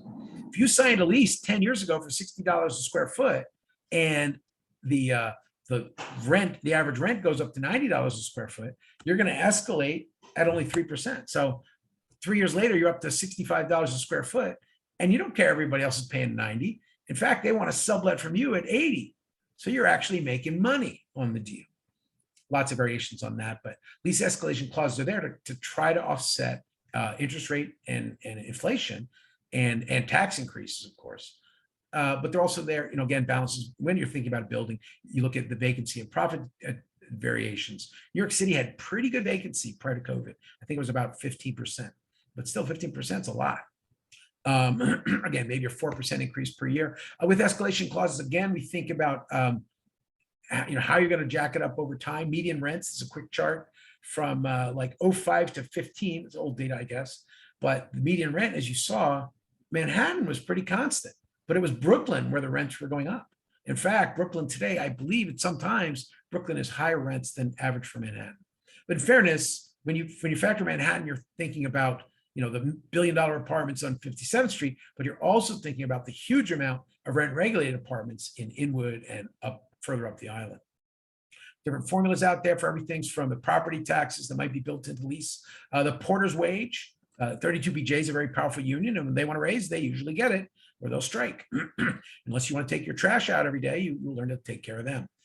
Again, building allocation, as I said, you want to figure out how to assign the different values so you can recoup all the cost of the floors. A lot of software out there, and this helps you to understand the overall valuation of the building. Electric service is another thing. Today, used to be the building had one service and the owner paid for everything. Today, of course, from a one family or three family here, why is this three family and not four? One meter is for the public areas and three for apartments. Again, in a building, each subdividing and submetering allows the landlord to pay a little less, so they like that. Of course, solar is another one of the challenges. Now, is New York City rent high? Actually, not as high as Hong Kong. I don't think this has actually come down. I thought Hong Kong's prices would crash, but again, there's so many mainlanders moving in that Hong Kong prices are still the highest in the world. Again, it's submarkets make that a little different. Again, electrical resiliency as a factor of buildings. People want to know their buildings have backup power. This became really big after Sandy in 2012. People said, damn it, I want generators, I want batteries, I want all this stuff. And of course, new laws are making them have solar panels and all this other stuff. There's a lot of laws coming in properties, things that commercial and residential buildings, even hotels, have to have chargers for electric cars these days, as an example. Okay, the role of the agent. Again, working on things like below market properties, foreclosed, shorts, and other distressed properties. Let's take some quick looks. Again, that's that rent comparison again. What's wrong with this building? Beautiful building. Looks like it had a fire. See the charcoal marks on the outside, the plywood in the windows? Wow, what are we going to do with this? Well, if you're me, I'm an architect. You know, I could get some contractors and fix this thing up. Except it's too ugly for me. I'm just kidding. Short sales are, again, when markets crash and people have to sell at a loss. Other types of distressed properties are many, like a fire damage or vacant properties that have been taken apart. Somebody asked earlier, how cheap is it upstate? About $8 a square foot. I guess that's about $12 a square foot. There's a property I grabbed a couple of years ago. I think it's up to about 30,000 now. What do you do with a property like this? You know, ironically, buy this one for 17.5, put 10,000 quick maintenance into it, and you can rent it for 1,000 a month. Yeah, you heard that right. That's a 1.5 year, no, 2.5 year payback on a house. That's crazy. Even Zillow doesn't have the price right.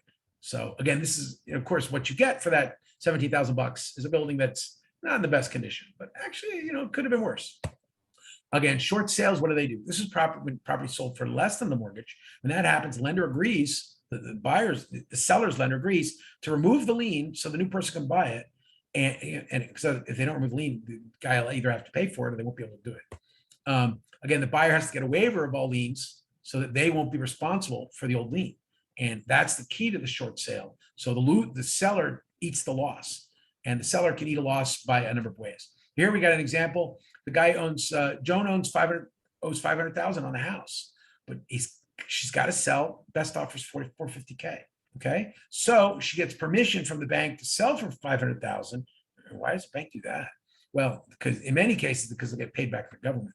Again, the bank will let her pay the $50,000 out of her pocket, and she'll pay him back later. They'll probably never see the 50 grand, but at least the transaction moves forward. Other types of distressed properties: death, probate, taxes, divorce, auctions. Tax sales are one of the best. Again, this was an example of one right out of New York City. Cash only purchase, 2021. You go to John Street, and you know what actually is an insanely great location.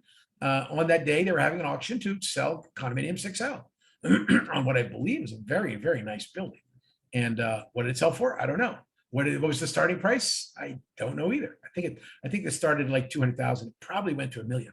And again, the sheriff sold it for whatever reason by court order, and the profits went to A, paying back the mortgage, B, paying back the debt that obviously had been incurred to do it.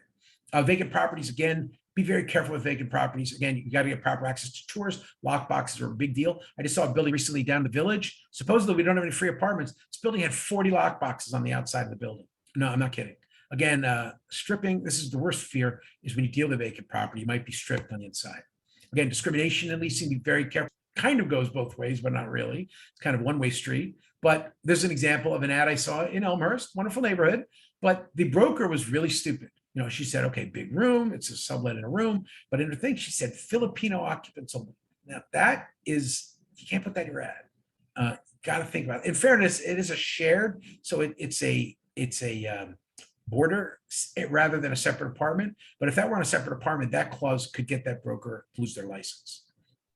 Again, commercial, there's been a lot of rules. One of the things we think about is cease and desist zones, whereas the desist zone in Brooklyn, it said, if you go in this new zone, it's, I believe this was Borough Park, and no, it's actually down in Jamaica. And if you, as a broker, go solicit to these places, you get a $10,000 fine, okay? Again, commercial, what is the agent's role? To help buyers to evaluate a property. How much do you do? You've got some basic stuff in your pro forma that you're going to give first on condition, the condition report, and second on taxes and the basic income. You're not going to tell them what the zoning is, unless you want to perhaps try to upsell that. Things like that'll come later. But you also have to be careful what you say, saying things like building with approved plans. 90% of the time when they say that, the plans are expired. Again, the contractor is kind of your ally. How do they help advise the broker and the agent?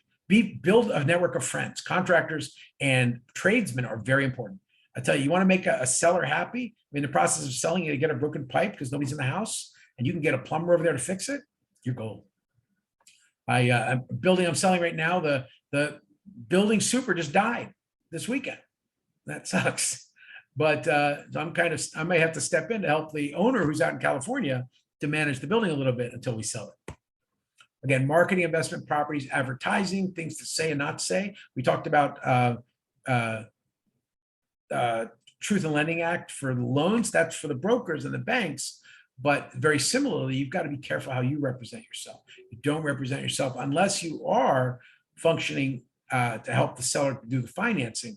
Be very careful about what's said. Broker compensation, for instance, when you make a deal, you have to, you have a contract with the seller. If you're the broker, you may or may not split the broker's fees with the other party. Commercial, sometimes they'll tell the buyer's broker to pound sand. Residential, usually it's a 50-50 split. But if you tell them in advance, again, fee splits can be tricky, but 90% of the time it's 50-50 buyer's broker. Again, in commercial deals, you'll actually have structured commissions where you'll actually be paid over time. Perhaps you might have seen one of the advertisements earlier. It said, we'll pay you 4% when you sign the contract, but you get 1% at the signing, but you'll get the other 3% when they actually close and get fully paid for the building. Again, reminding about advertising of investment properties, lots of stuff online these days. There's a building, again, a not so great building, mixed use, $2 million for a building that looks like it's ready to fall apart, but it's on a great location. Bed-Stuy, this area was pretty rough 15 years ago when I was deputy commissioner. They rezoned it. A lot of people came and they worked really hard to build their community, and prices have almost gone up. Not 5 to 7 times. Prices have gone up 500 to 700% in the last 20 years. Again, lots of research out there, Street Easy Realtor, CoStar, et cetera. Use these sites. My favorite is, I do the New York MLS. Zillow's very insightful, even though everybody loves to hate it. Realtor.com is similarly good. And CoStar is the best for commercial, but very expensive.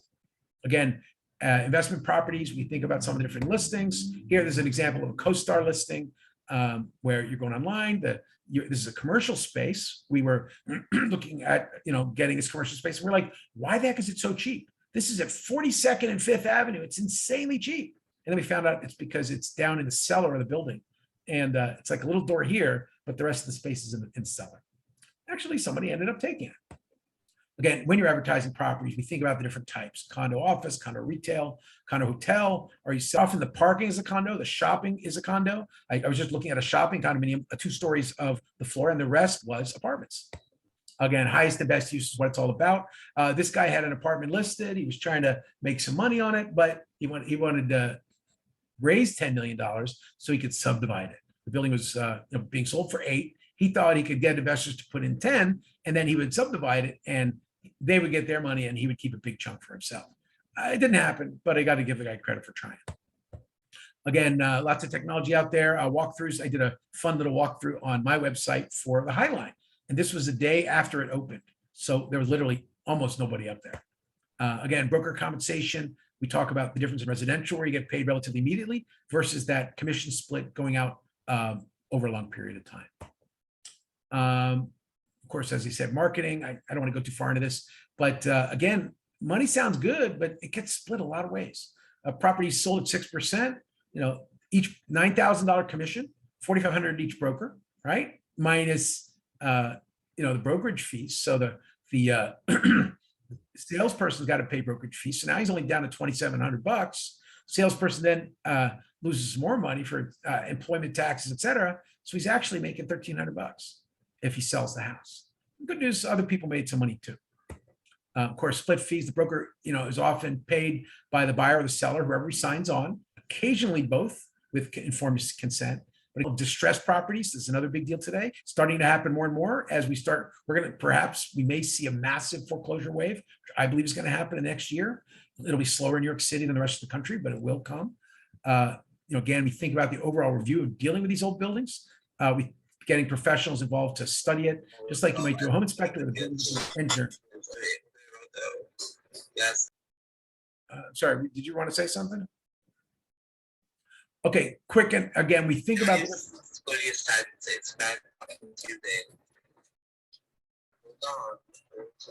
Safa, are you asking a question? I guess not. Okay, again, we think about when you're dealing with distressed properties, we think about the million in, $500,000 investing, addition, and then with that, you're going to make a $2 million building. Advise what. I will directly. I am very proud to. Safa, you keep going online. Safa, I can't hear you. If you're trying to talk to the group, feel free to turn on your mic, but it's really shaky.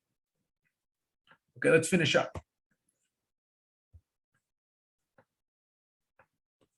Again, we think about when you're dealing with distressed properties, you're going to be there to help with the reviewing the leases that might be out there. The existing leases can have a big impact on the value of a building. Deal with financing, the title history. Today, the COVID vacancies obviously been a big challenge, and tenant vacates. And of course, what is the agent's role in that discounted property? Again, trying to find the below market values. That's kind of listed stuff already. And it's about, again, commercial properties do vary. Financing and time are your weapons. Expected financing rates. How is your money going to work with the time you have available and the potential tenants you want to get? You're going to build your expertise in your neighborhood, in your building type, in your property class, and you're going to try to find unique properties, try to add rarity, to add value, find that uniqueness to get to the highest and best value of every property. Okay, about that. Couple other things. Most of these we'll talk about tomorrow. So on that note, again, read the summary points, make sure everybody's got everything in order. And with that, I am going to lock and load. Please go to the back of the chapter, read your truths and falses. I'm going too slow to get all this. And again, we're internet resources. Any questions? Anybody have any questions before we lock and load for the night? No questions. Thanks, Brian. Great class. We covered a lot. I hope I didn't talk you to death. Good luck. Again, last code. There we go. M18J. So one more time, please put your name in the chat one more time so I can verify the attendance and send your email to the school. Okay, everybody put your name in the chat, right? Nope. What's that? Thank you, Brian. You're welcome. Brian, if I could just ask you quickly, that big lot that's on the FDR by the United Nations, what the heck is going on with that? Because that's been vacant forever. That's crazy, Peter. I wanted to ask that same question. That is so I could tell you, but I'd have to kill you. But I will tell you, it is a wetland. It is a floodplain. It is a security zone of the United Nations. And for the pièce de résistance, the Midtown Tunnel runs underneath the site about 50 feet to the east of First Avenue. And how do I know this? Wow. I'm sure you were involved with it. The weather is nice here. I will tell you, it's been vacant for about 20 years. It actually used to be a power plant. And what is a coal power plant? A lot of pollution. So with the last and most important part is There's a lot of cleanup still to be done, even though it's been a hole for 15 years. Wow. So, Thank you, man. I'll actually go ahead and tell you, I've got me and a friend and a world-class architect are trying to come up with a design, but it's currently owned by solo companies, as in Shelley Solo's kids. And hopefully we can convince them to do an interesting design, which we're putting together for it. But that's it. So yeah, that is the second hottest site in the city. The hottest site is what you don't know, and it's at 57th and 10th.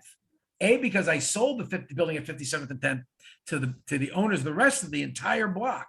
That entire block of 57th and 10th and 11th is owned by CBS. CBS is going out of business. They don't need television studios anymore. And therefore, they have an entire monstrous block in Midtown that if you have a few $1 billion, they will gladly sell you. So if anybody wants, let's see, 5 acres, zoning, once you get it rezoned, and then you start building. So go figure. But yes, that's that. I do know that one rather intimately.